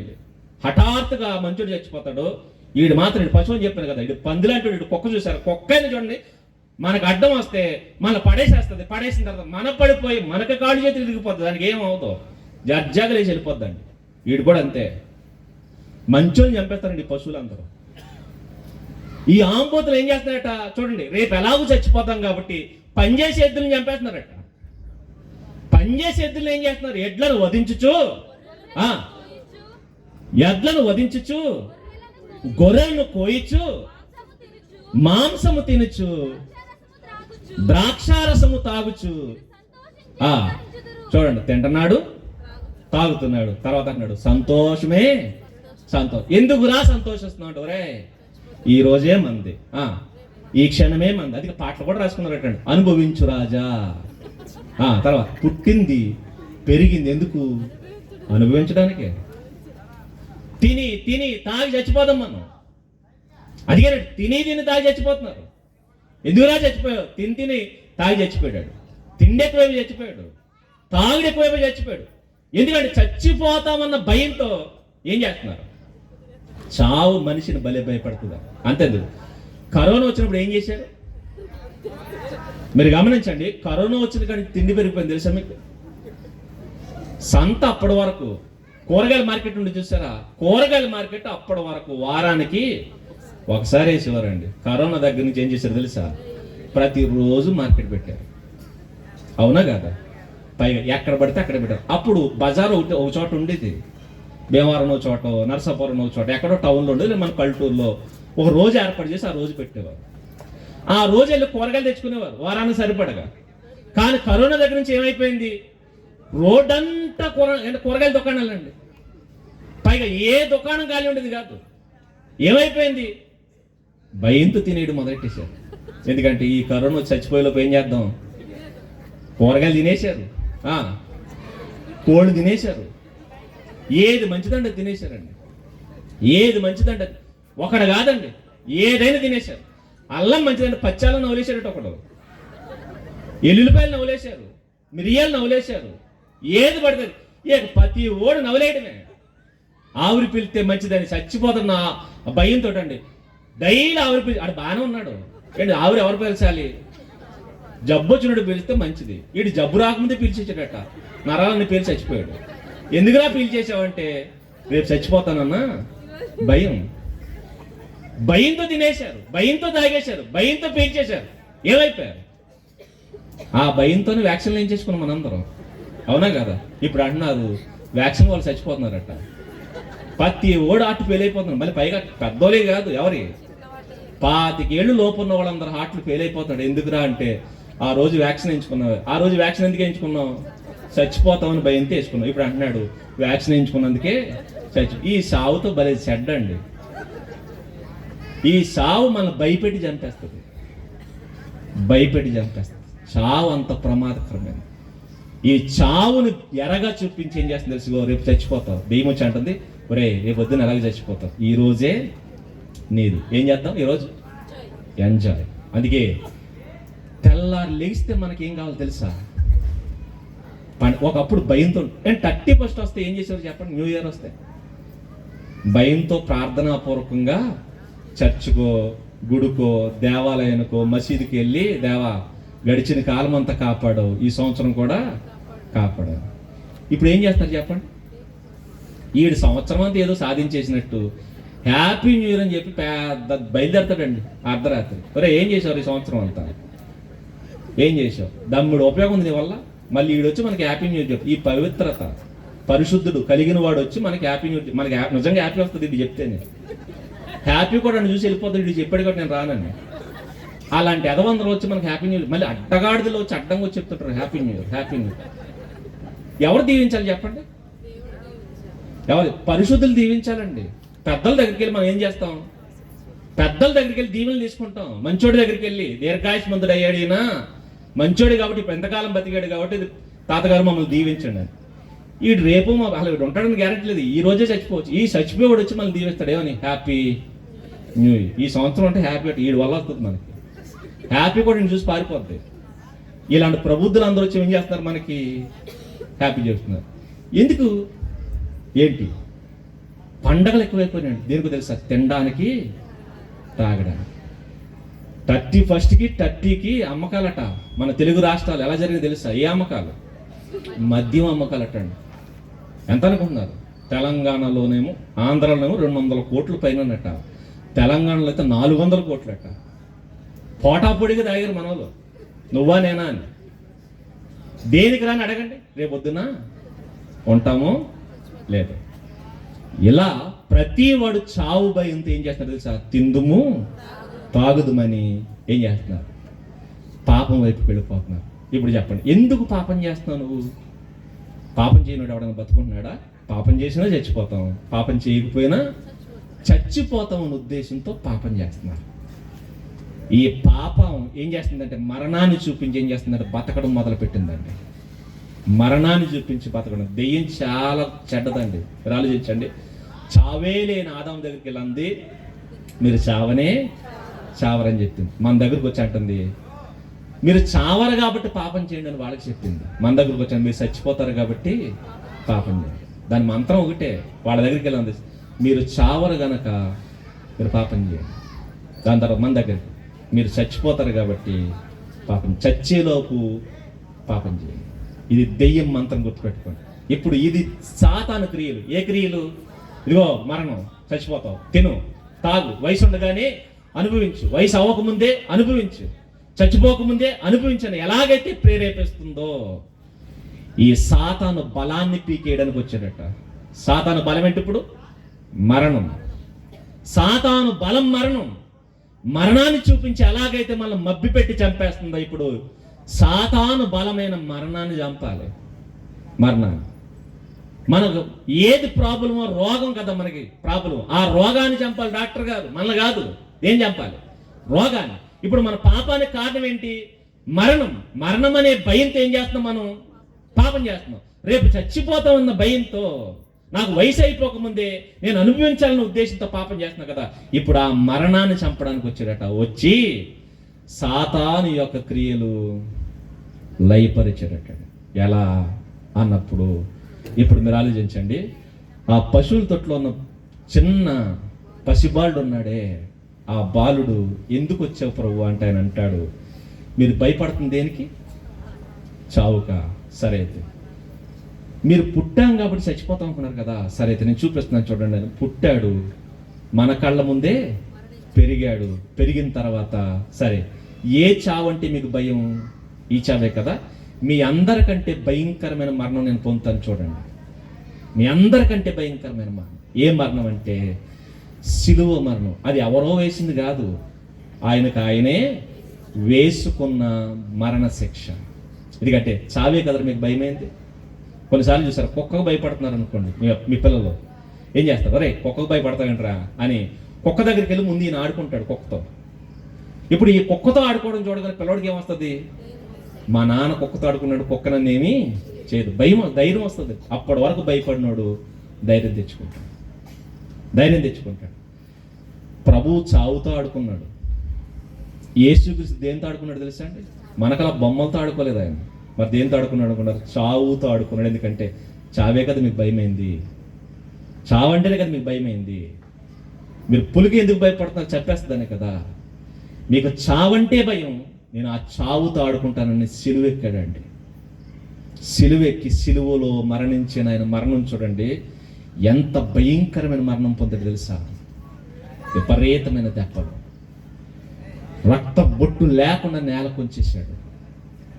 బళ్ళెపు పోటు, ఎన్ని భయంకరమైన దెబ్బలు తిన్నాడో, ఎన్ని గాయాలైనయో, చివరికి ఎన్ని మేకులు ఆయన చేతుల్లో దిగబడ్డాయి. ఆ భయంకరమైన సిలువలో మండు టెండలో ఉదయం 9 గంటల నుంచి సాయంకాలం 3 గంటల వరకు ఆ సిలువ మీద వేలాడుతూ ప్రాణం విడిచిపెట్టి ఇదిగో నేను చచ్చిపోయాను. నేను చచ్చిపోకముందు ఇప్పటి వరకు పాపం చేయలేదు. పుట్టిన దగ్గర నుంచి ఏం చేయలేదు? పాపం చేయకుండా ఇప్పుడు చచ్చిపోతున్నాను కదా అని సిలువలో చనిపోయాడండి. ఇక్కడ వరకు చూస్తానండి అందరూ. ప్రభు ఏమయ్యాడు? పశువుల తొట్టులో పుట్టాడు, తర్వాత సిలువ మీద చచ్చిపోయాడు. అక్కడతో అయిపోకు. ఇందాక చెప్పాను కదా, పశువుల తొట్టుతో చూస్తే అయిపోతావు. పశువుల తొట్టు చుట్టూ జరుగుతున్న ఈవెంట్స్ చూడాలి. సిలువను చూస్తే అయిపోదు. సిలువ తర్వాత జరుగుతున్న ఈవెంట్స్ కూడా చూడు. పైగా సిలువలో వేలాడుతున్నప్పుడు కూడా ఆ దీనత్వాన్ని చూడకు, చుట్టూ జరుగుతున్న ఈవెంట్స్ చూడు. ఆ రోజు సూర్యుడు కనబడలేదట. ఏమైపోయాడు? సూర్యుడు కనబడలేదు, చంద్రుడు కనబడలేదు. భయంకరమైన చీకటి ఈ లోకాన్ని అలివేసింది ఆయన చనిపోయినప్పుడు. ఆయన అరిస్తే, ఆయన బిగ్గరగా సిలువలో కేకేస్తే ఆ కేక భయపడి సూర్యుడు పారిపోయాడు, సూర్యుడు మరుగైపోయాడు. ఎవిడెన్సెస్ ఉన్నాయి, కావాలంటే చూసుకోండి. ఆ రోజు ప్రభువు కేక్కి అదృశ్యమైపోయిన సూర్యుడు జాడుంటుంది ఆకాశంలో, చంద్రుడు జాడుంటుంది. కావాలంటే శాస్త్రాలు తిరగేసుకుని ఖగోళంలో వెతుక్కోండి, దొరుకుతాయి. నెట్ అందరికి అందుబాటులో వచ్చిందిగా. గూగుల్లో చెత్త చూడడం కాదు, అవసరమైతే ప్రభు ఆనవాళ్ళు చూడు. ప్రతి దానికి నీకు ఆధారం దొరుకుద్ది. ప్రతి దానికి అడుగడుక్కి ఆధారం ఉంటుంది. ప్రతి ఆధారాన్ని వదిలేసి వెళ్ళాడు ఆయన. ఆయన అరిస్తే ఆకాశంలో మండిపోతున్న సూర్యుడు కనబడకుండా వెళ్ళిపోయాడట. భయం. నక్షత్రాలు కనబడలేదు, చంద్రుడు కనబడలేదు. దద్దరిల్లిపోయాడు కొండలు సైతం. దద్దరిల్లిపోవడమే కాదు, బండలు సైతం ఏమైపోయింది తెలుసా? బద్దలైపోయినట్టు. ఇదేనికి? జస్ట్ సిలువలో ఆయన వేసిన కేక. ఆయన బిగ్గరగా కేక వేసి, తండ్రి నా ఆత్మను నీ చేతికి అప్పగిస్తానన్న కేక దద్దరిల్లిపోయిందండి. దద్దరిల్లిపోయింది ప్రపంచం మొత్తం. ఎందుకో తెలుసా? ఆ సిలువలో వేలాడుతున్నవాడు సామాన్యుడు కాడు అని ప్రకృతి ఇచ్చిన సాక్ష్యం. ఆకాశమే చీకటి కమ్మేసిందంటే ఎవరైనా ఆయన ఆనవాడు సరిగా గుర్తుపెట్టుకో. ఆయన ఆనవాడు సరిగా గుర్తించు. ఆయన సామాన్యంగా చూడొద్దు. ఆయన సామాన్యుడు కాడని సాక్ష్యం ఇస్తుంది సృష్టి మొత్తం. ఆయన సిలువలో వేలాడుతున్నప్పుడు జరుగుతున్న కార్యక్రమం చూడండి. మీరు గమనిస్తే ఆయన అలా చనిపోగానే సమాధులు తెరవబడినట. సమాధులు, పరిశుద్ధుల శరీరాలు లేచాయి. అప్పటి వరకు చస్తారు అనుకున్నారే, చచ్చిపోయారనుకున్న వాళ్ళు లేచి వచ్చారండి బయటికి. చచ్చిపోయారనుకున్న వాళ్ళు లేచి వచ్చారు. వాళ్ళే కాదు, 3వ దినాన ప్రభువు తిరిగి వచ్చి అంటున్నాడు, రే ఈ చావుకైనా భయపడుతున్నారు? చస్తామని ఏం చేస్తున్నారు? పాపం చేస్తున్నారు. చస్తామని పాపం చేస్తున్నారు. ఇదిగో చావు కాదు మీకుంది, మరేంటి? చావు తర్వాత బతుకుంది. అది చూడలేదేంటి నువ్వు? అది చూడలేదు. మనం అన్ని బాగానే చూస్తామండి. విత్తనాలు ఉన్నాయా? విత్తనాలను తీసుకెళ్ళి మట్టిలో కప్పెట్టేస్తాం. విత్తనం ఏమైపోద్ది? చచ్చిపోద్ది. విత్తనం చచ్చిపోద్దని అక్కడ దాకా చూస్తావా? తర్వాత బతుకుతుందని చూస్తావా? తర్వాత బతుకుని చూస్తాం కదా. విత్తనం ఏమైపోతుంది? ఫస్ట్ చచ్చిపోతుంది, తర్వాత ఏమవుతుంది? బతుకుని చూసిన వాడు తీసుకెళ్లి విత్తనాలు చల్లి వ్యవసాయం చేస్తాడు. బతుకుని చూడని వాడు ఆ విత్తనాలను కూర వండుకుని తినేస్తాడు. ఆ విత్తనాల్ని తినేస్తాడు వాడు. ఎందుకంటే విత్తనాల్లో లైఫ్ని చూసిన వాడు విత్తనాలు దాచుకోవడమే కాదు, దాంతో వ్యవసాయం చేస్తాడు. ఎందుకంటే ఆ విత్తనాలతో మరంతా సంపాదించు. ఎందుకంటే గిన్నెడి విత్తనాలు ఆ పూటకు సరిపోతాయేమో, కానీ ఆ గిన్నెడి విత్తనాలు తీసుకెళ్ళి చల్లితే పూటకు కాదు, నెలకు సరిపోతాయి. నెలకేంటండి, అవసరమైతే సంవత్సరాలు. ఓ బస్తా బియ్యం లేదా బస్తా ఒడ్డులు తీసుకెళ్ళి మనం దాచుకుని తినేస్తే ఎన్ని రోజులు వస్తాయి? ఓ 4 రోజులు వస్తాయేమో, కానీ ఆ బస్తా బియ్యం తీసుకెళ్ళి వ్యవసాయం చేస్తే ఏమొస్తుంది తెలుసా? నువ్వు సంవత్సరాలు తినేంత పంట వస్తుంది. దాచుకున్నవాడు సంవత్సరాలు తింటాడు, దాచుకున్నవాడు నెల తింటాడు. ఎవరు ఈ వ్యవసాయం చేస్తారంటే విత్తనాల్లో బతుకుని చూసిన వాడు తీసుకెళ్ళి ఏం చేస్తాడు? వ్యవసాయం చేస్తాడు. విత్తనాల్లో ఆహారం చూసిన వాడు ఏం చేద్దాం, పలవ చేసుకుందామా, ఫ్రైడ్ రైస్ చేసుకుందామా, పులిహార చేసుకుందామని చెప్పి చేసుకుని తినేస్తాడు. లైఫ్ని చూడాలి. నీ జీవితం కూడా అంతే. నీ జీవితం, ఈ శరీరం విత్తనం అనుకుంటే, ఈ విత్తనాన్ని కనుక నువ్వు ఆహారంగా చూస్తే ఎంజాయ్ చేస్తావు, కళ్ళుతో ఎంజాయ్ చేస్తావు, చెవులతో ఎంజాయ్ చేస్తావు. ప్రతి ఎంజాయ్మెంట్ అంటే పాపంలో ఎంజాయ్మెంట్ ఎత్తుక్కుంటావు నువ్వు. కానీ ఈ శరీరం తర్వాత బతుకుని చూస్తే ఏం చేస్తావు తెలుసా? శరీరాన్ని భద్రంగా దాచుకుంటావు, పాపం అంటకుండా దాచుకుంటావు, పవిత్రంగా దాచుకుంటావు. దాచుకుని ఏం చేస్తావంటే, లేదు నేను 60 సంవత్సరాలు అనుభవించి చచ్చిపోకూడదు, 70 సంవత్సరాలు అనుభవించి చచ్చిపోకూడదు, మరి ఏం చేయాలి? నేను ఎల్లకాలం అనుభవించాలి. ప్రభువు సిలువలో చనిపోయాడు. అప్పుడు ఆయన వయసు ఎంత తెలుసా అండి? 33.5 సంవత్సరాలు. 33.5 సంవత్సరాలు చనిపోతే మనం అందరం అనుకుంటాం, అయ్యో వయసులో ఉండగానే చచ్చిపోయాడు. కానీ బాధపడాల్సిన అవసరం లేదు. వయసులో ఉండగానే చనిపోయాడు, కానీ 3వ రోజున తిరిగి భూమి మీదకి వచ్చి అంటున్నాడు, రే చావు కాదు, ఉంది, ఏముంది? లైఫ్ ఉంది. నేను ఎలాగైతే బతికాను మీరు కూడా అలాగే బతుకుతారు. ఎప్పుడు పాపము చేయకుండా ఉంటే. చూడండి, అదే మాట, అదే ఇందాక యోహాను గారు రాసిన సువార్త, యోహాను గారు రాసినటువంటి సువార్త కదా, పత్రిక, మొదటి పత్రిక 3వ అధ్యాయం 8వ వచనం 3వ అధ్యాయం 5వ వచనం చదవండి. 5వ వచనం, పాపములను తీసివేయుటకు ఆయన ప్రత్యక్షమాయనని మీకు తెలియను. ఆయన యందు పాపమేమీ లేదు. ఆయన ఎందుకు 3వ దినాన్ని తిరిగి లేచాడు? ఆయన ఎందు ఏం లేదు, పాపం లేదు. పాపము లేని వాడు ఏమవుతాడు? తిరిగి లేస్తాడు. పాపంతో చచ్చిన వాడు ఏమవుతాడు? పాపముతో చచ్చిన వాడు తిరిగి లేవడు. అలా అని చెప్పి ఇంకా ఉండడానికి కాదు, ఆడు తిరిగి మరలా రాడు. కానీ ఎక్కడ పోతాడు తెలుసా? భయంకరమైన నరకానికి పోతాడు. ఆ నరకం ఎలా ఉంటుందంటే, ఇక్కడ తింటున్నావే గ్యాప్ లేకుండా తింటున్నావే, ఇక్కడ తాగుతున్నావే గ్యాప్ లేకుండా తాగుతున్నావే, ఇక్కడ తాగినట్టు అక్కడ తాగడానికి కుదరదు. ఇంకా చెప్పాలంటే, తాగడానికి నీళ్లు కాదు కదా, నాకడానికి నీటి చెమ్మ కూడా దొరకదు.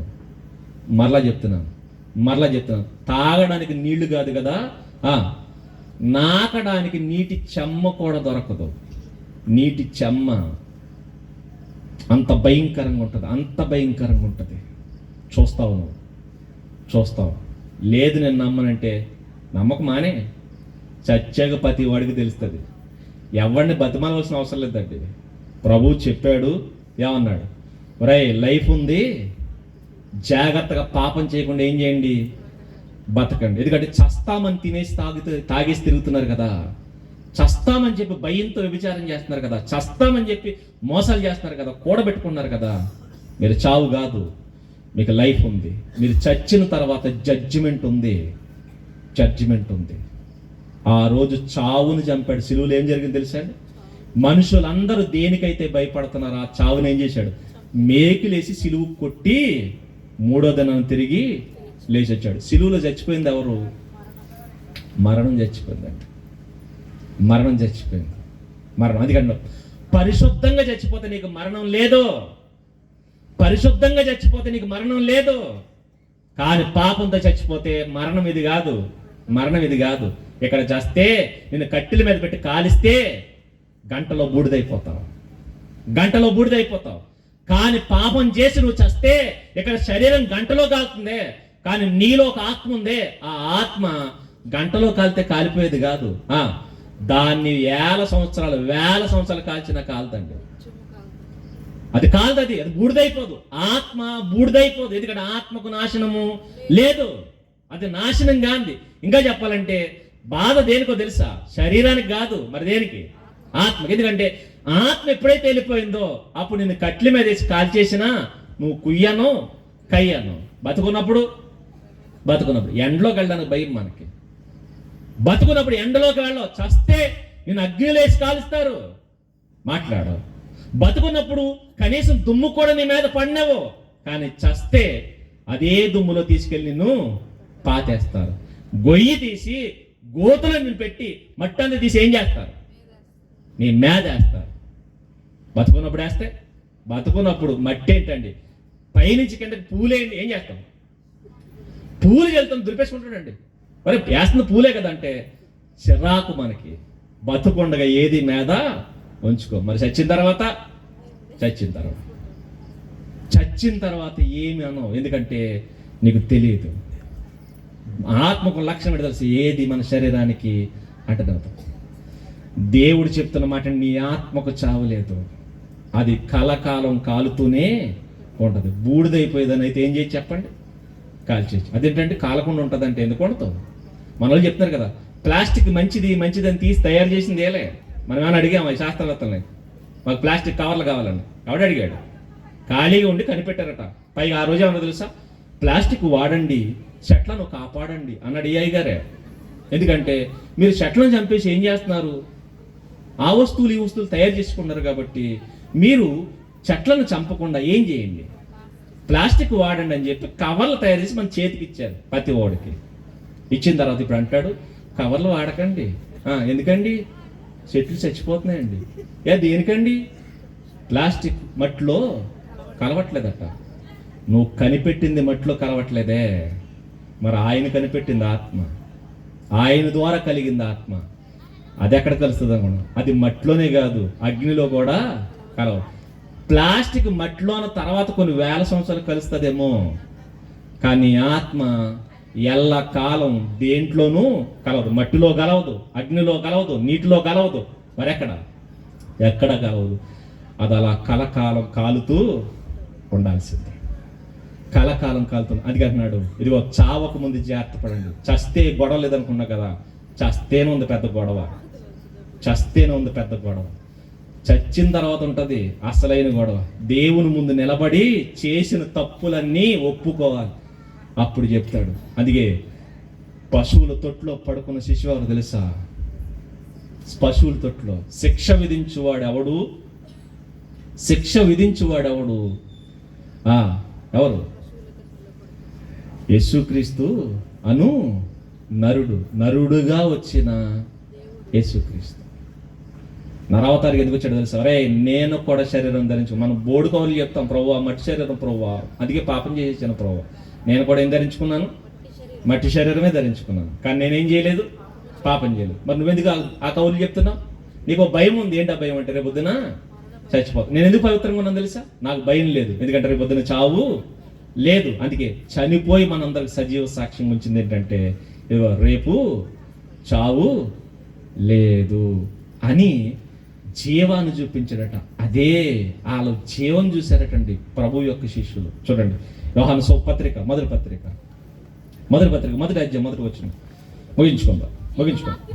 జీవవాక్యమును గురించినది ఆది నుండి ఏది ఉండెనో, ఏది వింటిమో, కనులార ఏది చూచితిమో, ఏది నిదానించి కనుగొంటిమో, మా చేతులు దేన్ని తాకి చూచెనో అది మీకు తెలియజేయుచున్నాము. చూసారట చూడండి ఎలాగా వీళ్ళు ఎంత జాగ్రత్తగా పరీక్షించారు చూడండి. ఏమన్నారు? మేము కన్నులారా ఏది చూచితిమో, ఫస్ట్ దేంతో చూశారు? కళ్ళతో. నెక్స్ట్ ఏది నిదానించి కనుగొని. ఎందుకంటే కొన్నిసార్లు మీరు గమనిస్తే సరిగా అలా అవుట్లుక్లో చూసినప్పుడు సరిగా తెలియకపోవచ్చు. క్లియర్గా చూస్తే కొన్నిసార్లు చూసారా, షాపులో లైటింగ్లు వేస్తారు మనకి బట్టలు కొనేటప్పుడు, సరిగా అప్పుడు చూస్తాం మనం, కానీ ఏమవుతాం? నిదానం చూసినప్పుడు అసలు రంగు తెలుస్తుంది, అవుట్లుక్లో చూస్తే అసలు రంగు తెలియదు. మళ్ళీ వీళ్ళు ఏం చేశారంటే ఫస్ట్ చూశారట ప్రభువుని, తిరిగి లేచిన ప్రభువుని చూశారు వీళ్ళు. మళ్ళీ పైగా అనుకున్నారంటే చూడడం కాదు, ఏం చేయాలి? నిదానించి చూశారంట. తర్వాత నిదానించి చూశారంట, చాలా నిదానించి చూశారంట. తర్వాత మళ్ళా నిదానించి చూసారా, నిదానించి చూసిన తర్వాత మళ్ళీ ఉన్నారు మా చేతులు, మళ్ళా వీళ్ళకి అనుమానం సరిపోలేదు, మళ్ళీ అన్నారు మళ్ళీ మా చేతులు ఇంకా చెప్పాలంటే చూసాం, తర్వాత నిదానించి చూసాం, తర్వాత ఇంకా తాకి చూస్తాం. తాకంటే దాని క్వాలిటీ, క్వాంటిటీ అన్నీ తెలుస్తాయండి. ప్రభుని ఎలా చూశారు తెలిసి వాళ్ళు? ఫస్ట్ చూశారు కళ్ళతో, తర్వాత నిదానించి చూశారు, తర్వాత తాకి మరి చూశారు. తెలుసు కదా మనకి, తోమా గారు ప్రభు లేచిన తర్వాత ఆయన గాయములలో వేలి పెట్టి మరి తాకి చూశాడండి. ప్రభువా నువ్వేనా? మా కళ్ళ ముందు చచ్చిపోయావు కదయ్యా, నువ్వా మా కళ్ళ ముందు కదా ప్రభు చచ్చిపోయావు, మా కళ్ళ ముందు మేము చూస్తుండగా అంత భయంకరమైన చావు చనిపోయావు కదా, నువ్వు ఎలా వచ్చావు అని డౌట్ వచ్చాట. ఏం చేశాడంటే తాకి మరి గాయాల్లో వేలు పెట్టి మరి చూశాడండి. చూసన్నాడు, చూసాము, చేతులు దేని తాకి చూసాను అది మీకు తెలియజేయచ్చును. ఆ జీవం చూడండి, ఆ జీవము జీవం ప్రత్యక్షమైంది. ఇన్ని రోజు మనం ఏం చూసాం? మరణం చూస్తున్నాం మన కళ్ళతో, కానీ మరణించిన వాడిని తిరిగి లేవడం చూడలేదు. కానీ ప్రభువే చూపించడం, మరణించి తిరిగి లేచి చూపించాడు, మరణించి తిరిగి లేచి చూపించాడు. ఏం ప్రత్యక్షమైంది? జీవం. ఇప్పుడు ప్రభు దగ్గరికి వెళ్ళి అడగండి, ప్రభువా ఎందుకు ప్రభు పశువుల తొట్లో పుట్టావంటే, చావు అంటే భయం కదా నీకు, నేను చచ్చిపోయి తిరిగి లేచి చూపించడానికి వచ్చాను, నేను చచ్చిపోయి తిరిగి లేచి చూపించడానికి వచ్చాను. మీరు మరణమే అనుకున్నారు కదా, మరణంతో మేము జీవితం అయిపోతుంది అనుకుంటారు కదా, మరణం కాదు, మరణం తర్వాత ఇంకో లాంగ్ లైఫ్ ఉంది, లాంగ్ లైఫ్ ఉంది. ఇది మీకు వయసు మీద పడిన తర్వాత కళ్ళు కనపడవు, పళ్ళు ఊడిపోతాయి, శరీరం సహకరించదు, కానీ అలా కాదు. మీరు చనిపోయిన తర్వాత మీకు దేహం వస్తుంది. అది ఎలాంటి దేహం అంటే దానికి చావు లేదు, ముసల్తనం లేదు, బాధ లేదు, కన్నీళ్ళు లేవు. మరేంటంటే అది ఎంజాయ్ చేయడానికి అర్హమైన శరీరం. అది భక్తులు అందరూ అంటారండి, అల్పకాల పాప భోగమును అనుభవించుట కంటే ప్రభువు కోసం శ్రమ అనుభవించుట మేలు. మోషే గారిని పిలిచారట, మోషే ఐగుప్తు సింహాసనం ఇస్తామయ్యా నీకంటే. ఆయన అన్నాడట, సింహాసనం ఎక్కిస్తారా? సరే, ఎంతకాలం ఉంటాను నేను? గట్టిగా అయితే 40 సంవత్సరాల తర్వాత మరలా నేను దిగిపోవాలి, లేదా నేను చచ్చిపోయిన తర్వాత ఆ సింహాసనం ఖాళీ చేయాలి. అదెందుకు నాకు ఆ సింహాసనం వద్దు, నేను దిగన సింహాసనం కావాలి నాకు. నేను ఒకసారి కూర్చుంటే మరలా ఆ సింహాసనం మంచి దెక్కకూడదు, ఎప్పటికీ దెక్కకూడదు, ఎప్పటికీ దెక్కకూడదు, 1000 సంవత్సరాలు నేను దెక్కకూడదు. అదే సింహాసనం మీద కూర్చోవాలి, అదే సుఖం నేను అనుభవించాలి, అదే అధికారం నేను అనుభవించాలంటే ఎక్కడ సింహాసనం నాకు వద్దు. మరి ఎక్కడ సింహాసనం కావాలి? ప్రభు అన్నాడు, జయించిన వాడిని నాతో కూడా నా తండ్రి సింహాసనం నందు కూర్చుండనిస్తాను. ఈ బోడి సింహాసనాలు ఎవరికి కావాలండి? ఎక్కడ సింహాసనం? ఆ సింహాసనానికి అంతం లేదు, ఆ సింహాసనం శాశ్వతమైంది, ఆ సింహాసనం మనకి ఇస్తానంటున్నాడు. ఎవరు? ప్రభు. ఇప్పుడు చెప్పండి, చావే అయిపోయిందా? చావు తర్వాత లైఫ్ ఉందా? చావు తర్వాత విపరీతమైన లైఫ్ ఉందా? దీర్ఘకాలపు జీవితం ఉంది. అది నీకు కావాలంటే ఏం చేయాలి? పాపము చేయకూడదు, పాపము చేయకూడదు, పాపము చేయకూడదు, పాపం చేయకూడదు. లేదు ప్రభు ఇప్పటికే నేను పాపాలు చేసేసాను, నాకు ఈ విషయం తెలియదు అంటే ఆయన అంటాడు, సరే ఇప్పటి వరకు తెలియకుండా చేసావు కదా, నేను నిన్ను క్షమిస్తున్నాను, ఇక మీదట పాపము చేయకు, నా దగ్గరికి రా. ఎప్పటి వరకు చేసావు కాబట్టి మారు మనసు పొంది ఏం చేయి, ఇక మీదట నేను చెయ్యను అని చెప్పి ప్రమాణం చేసి బ్యాప్తిస్మం తీసుకు. బ్యాప్తిస్మం ప్రమాణం అండి. ప్రభుతో మనం చేస్తున్న ప్రమాణం అంటే తెలుసా? ప్రభు ఇప్పటి వరకు జీవం ఉందన్న సంగతి నాకు తెలియదు ప్రభు, మరణం ఉందనే తెలుసు నాకు, రేపు చచ్చిపోతానన్న ఉద్దేశంతో నేను తిన్నాను, తాగాను, తిరిగాను, మోసం చేశాను, నా స్వార్థం కోసం బ్రతికాను. కానీ ఈరోజు నాకు ఏమర్థమైంది? నాకు జీవం ఉందని అర్థమైంది. కాబట్టి ఇక మీద నేను పాపము చెయ్యనని ప్రమాణం చేసి ఆ రోజు మనం ఏం చేస్తాం తెలుసా? బ్యాప్తిస్మము తీసుకుంటాం. బ్యాప్తిస్మం ప్రమాణం అలా తీసుకుంటే ప్రభు మనందరికీ చెప్తున్న మాట ఏంటంటే, నేను నీకు నిత్య జీవం ఇస్తాను, ఇక మీదట పాపం చేయకు. కాబట్టి ఒకవేళ ఎప్పటి వరకు మీరు తెలిసి తెలియక పాపం చేశారా, ప్రభు మిమ్మల్ని పిలుస్తున్నాడు, రండి నా దగ్గరికి రండి, నా దగ్గరికి రండి, ప్రయాసపడి భారం మోసుకొనిచున్న సమస్త జనులారా నా దగ్గరికి రండి, నేను మీకు విశ్రాంతినిస్తాను. విశ్రాంతినిస్తాను. సుఖం అంటే ఏంటో మీకు చూపిస్తాను. విశ్రాంతి అంటే సుఖమే కదండి. విశ్రాంతి అంటే సుఖం అండి. ఒరే, తాగడంలో కాదు సుఖం, తినడంలో కాదు సుఖం, లోకంలో తిరగడం కాదు సుఖం, లోకాన్ని అనుభవించడం కాదు సుఖం. సుఖం అంటే ఏంటో నేను చూపిస్తాను. సుఖం అంటే ఏంటో చూపిస్తాను. నిజంగా అండి మీకు సుఖం అంటే తెలీదు. మేడలు, మిద్దులు, పరుపులు కాదు సుఖాలంటే. సుఖం అంటే ప్రభు దగ్గరికి రండి. రేపు పొద్దున చచ్చిపోయిన తర్వాత సుఖం ఎలా ఉంటుందో మీకు తెలుస్తుంది. బాధ ఎలా ఉంటుందో చచ్చిన తర్వాత తెలుస్తుంది. ఈ లోకంలో అనుభవించేది బాధ కాదు. అసలైన బాధ మీకు తెలియాలంటే చచ్చిపోయిన తర్వాత, పాపం చేసి చస్తే అసలైన బాధ ఏంటో తెలుస్తుంది. లేదు, పవిత్రంగా బతికి చచ్చిపోతే అసలైన సుఖం అంటే ఏంటో తెలుస్తుంది. ఇప్పుడు ప్రభు పిలుస్తున్నాడు, అసలైన సుఖం తెలుసుకుంటావా, అసలైన బాధను తెలుసుకుంటావా, ఏది కావాలి నీకు, రండి. సాక్ష్యాధారాలతో సహా పెట్టాడండి, సాక్ష్యాధారాలతో సహా. అందుకే ఆయన సమాధి ఎప్పటికీ ఖాళీగా ఎందుకు తెలుసా? అన్ని సమాధుల్లోనూ శవాలు ఉన్నాయి, కానీ ఆయన ఒక్క సమాధిలోనే ఏం లేదు, శవం లేదు. ఎందుకంటే ఆయన లేచి ఉన్నాడు. ఎవరు ఈయన? ఇదిగో ఈ క్రిస్మస్ నాడు పుట్టాడని చెప్తున్నారు. పుట్టిన ఆయన మనిషికి రెండు తెలుసట, పుట్టినవాడు చచ్చిపోతాడు, పుట్టినవాడు చచ్చిపోతాడు. అంతే కదా, మనకు 2 డేట్లు ఉంటాయి. ఏ డేటు? పుట్టినరోజు, తర్వాత చచ్చిపోయిన రోజు, తర్వాత ఇంకో రోజు ఏంటి? పెద్ద కార్యం, చిన్న కార్యం, ఇవి ఉంటాయేమో. ప్రభుకి 2 డేట్లు కాదు, 3 డేట్లు ఉన్నాయి. ఏంటది? పుట్టినరోజు నెక్స్ట్, చనిపోయిన రోజు నెక్స్ట్, తిరిగి లేచిన రోజు. భలే ఉంటుందండి పండగ. ఎవరికి లేదండి అలాంటి పండగ. వర్ధంతి ఉంది, జయంతి ఉంది, అంతే కదా. మనిషికి ఏమంటే జయంతి ఉంటుంది, నెక్స్ట్ వర్ధంతి ఉంటుంది. కానీ ప్రపంచంలో వర్ధంతి తర్వాత కూడా ఇంకోటి ఉంది. ఏంటది? తిరిగి లేచిన రోజు. అదే ఈస్టర్, పునరుద్ధాన దినం. పునరుద్ధాన దినం ఇది ఎవరికైనా ఉందండి? మా వాడి జయంతి మంచిది, దండేశావు. మా వాడు వర్ధంతి, మళ్ళీ దండేశావు. జయంతి అని చెప్పి గంతులేసావు, వర్ధంతి అని చెప్పి ఏడ్చావు. కానీ ఇక్కడ ఏంటి తెలుసా? ఆయన పుట్టాడు, సంతోషం. చనిపోయాడు, సంతోషం. తిరిగి లేచాడు, మా సంతోషం. ఏక సంతోషమే. ఎందుకంటే 3 డేట్లు కలిగిన వాడు ప్రపంచంలో ఒకే ఒక్కడు. ఆ ఒక్కడు ఆ రోజు పశువుల తొట్టులో పుట్టిన పసివాడు. ఆయన పసివాడు కాదు, పరమాత్ముడు. అలా చూడండి, మీకు ప్రభు అద్భుతం కనబడతాడండి. అప్పుడు అనిపిస్తుంది, నిన్ను ఆరాధించకుండా మేము ఉండలేమయ్యా, నిన్ను ఆరాధించకుండా ఉండలేమయ్యా. నీ పాదాల దగ్గర మా తల పెట్టాల్సిందే, నీ పాదాల దగ్గర మా తల పెట్టాల్సిందే. ఆ రోజు జ్ఞానులు అందుకే పెట్టారు, నీ పాదాల దగ్గర మా తల పెడతాం. పసిబాలుడుగా ఉన్నప్పుడే జ్ఞానులు తల పెడితే ఈరోజు పసిబాలుడు కదండి, మరి ఎక్కడున్నాడు? పరమాత్ముడై సింహాసనం మీద కూర్చున్న మహిమను చూస్తే పాదాలు ఏంటండి, తల తీసి పెట్టాలనిపిస్తుంది. ఆ రోజు తల వంచరాదు. అందుకంటే క్రైస్తవుడు చావుకు భయపడ్డాం. రేయ్, క్రీస్తు గురించి చెప్తే చంపేస్తామంటే అంటారు, ఎదుగో మా పేక కోసి మా ప్రభు పాదాల దగ్గర పెట్టు.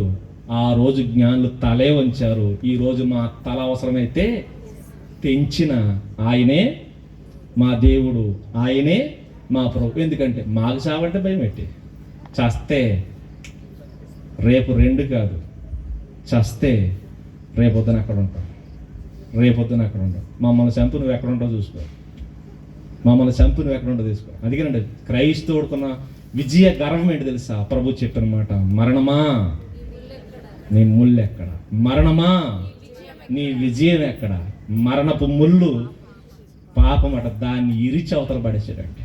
ఇదే కదా, పాము అంటే నీకు భయం కదా, పాము కోర్ల పీకడం కదట. ఆయన గురించి చెప్పిన మాట, పాము తలకైన చెదగ్గొట్టేసాడట, చెదగ్గొట్ట అన్నాడు. అదిగా ఈ మరణమే కదా నిన్ను భయపెట్టేది, పడగై నిన్ను భయపెడతా కదా, దీన్ని పడక కాదు, దీని కోర్లు కదా నేను పీకడం. ఈ పాము తలక చెతక్కొట్టి, మరణం అనే పాము తలకైన చెతక్కొట్టి మన ముందు పెట్టాడు. ఇదిగో చచ్చింది చూడు, దేనికి భయపడతాను, దేనికి భయపడుతున్నా, రా నా దగ్గరికి అని ఆయన పిలుస్తున్న పిలుపు. అదే సువార్త. ఏంటి ఆ సువార్త అంటే, ఇదిగో ప్రభు పుట్టాడు, లేఖనముల ప్రకారం ఆయన మృతి పొందాడు, లేఖనముల ప్రకారం సమాధి చేయబడ్డాడు, లేఖనముల ప్రకారం తిరిగి 3వ దినాన లేచాడు. ఈయనే ప్రభువైన యేసు క్రీస్తు. ఆయన మనందరికీ నిత్య జీవం ఇస్తానన్నాడు. ఎందుకంటే ఆయన జీవాధిపతి, ఆయన జీవానికి అధిపతి. జీవం నీకు కావాలా? ప్రభు దగ్గరికి పరిగెట్టుకుని రా. లేదు నాకు అక్కర్లేదు అంటావా? హ్యాపీగా లోకాన్ని అనుభవించు, నీ ఇష్టానుసారంగా అనుభవించు, నీకు ఇష్టం వచ్చినట్టు బతుకు, నువ్వు ఎలాగైనా బతుకు. కానీ ఒకరోజు చనిపోయిన తర్వాత నీకు నిజమేంటో తెలుస్తుంది. కానీ అప్పుడు నీకు చేతుల్లోకి నీ లైఫ్ రాదు, మార్చుకునే అవకాశం నీకు ఉండదు. నిత్యము ఏడవలసిందే. అందుకే నీ చెవులకు వినబడుతున్న సువార్త, నీ చెవులకు వినబడుతున్న సువార్త అంగీకరిస్తే నీకే ధన్యత, అంగీకరించకపోతే నీకే నష్టం. కాబట్టి తెలుసుకుని ప్రియమైన దేవుని పిల్లరా, మీ అందరూ కన్నులు తెరవబడాలి. ఎవరైతే ప్రభు మహిమను చూడలేకపోతున్నారో ఒక్కసారి ఆయన మహిమను చూడండి. ఆయన ఆరాధించకుండా, ఆయన స్తుతించకుండా, ఆయన సన్నిధికి రాకుండా మీరు ఉండలేరు. పరిగెట్టుకుని వస్తారు, పరుగుని వస్తారు. అలా మీ గ్రామంలో ఉన్న వారందరూ రావాలి. అలాగే ప్రపంచంలో ఉన్న వాళ్ళందరూ వచ్చి ఆయన మహిమను చూడాలి, తెలుసుకోవాలి, ఆయన ఆరాధించాలి. అలాగున దేవుడు మనందరినీ దీవించునుగాక. ఆమేన్. ప్రార్థన చేసుకుందాం. దయగలిగిన మా కన్న తండ్రి, దేవా నిజంగా మీ గొప్పతనం తండ్రి. మనుషులుగా గుర్తించలేని మట్టి మెదడుతో ఉన్నాను. మన్నించండి తండ్రి. మా మనోనేత్రాలు వెలిగించండి. ఆ మహిమను చూస్తండి. మీ పాదాల చెంత ఉండగలిగే బ్రతుకుని దయచి కాపాడండి. మా బ్రతుకులను ఉద్ధరించడానికి మీరు వచ్చారు. మా పాపం నుంచి మమ్మల్ని విడిపించడానికి వచ్చారు తండ్రి. మా బుద్ధిని మార్చడానికి వచ్చారు, మా మనసులు మార్చడానికి వచ్చారు తండ్రి. వచ్చి మీ తనువునే తండ్రి శిలువ మీద వేలాడవేసి తండ్రి మరణము లేదని మా అందరికీ సజీవ సాక్ష్యంగా నిలిచారు. మీ త్యాగం గొప్పది, మీ కృప గొప్పది తండ్రి. ఎంత గొప్ప కరుణ కాపాడడానికి మీరు చూపినందుకు మేము ఏం చెల్లించగలం తండ్రి? కృతజ్ఞతాస్తులు తప్ప. అలా చెల్లించడానికే దేవా మీ పిల్లలందరూ ఈ కృతజ్ఞత కూడుకుని ఏర్పాటు చేశారు. మా కోసం మీరు దిగి వచ్చిన మీ దీనత్వం, మా కోసం మీరు ధరించిన ఈ మట్టి శరీరం ప్రభు తండ్రి కేవలం మమ్మల్ని కాపాడడానికి, మా కోసం బలైపోయిన తండ్రి మీ త్యాగం తండ్రి. ఏది మమ్మల్ని వర్ణించడానికి తండ్రి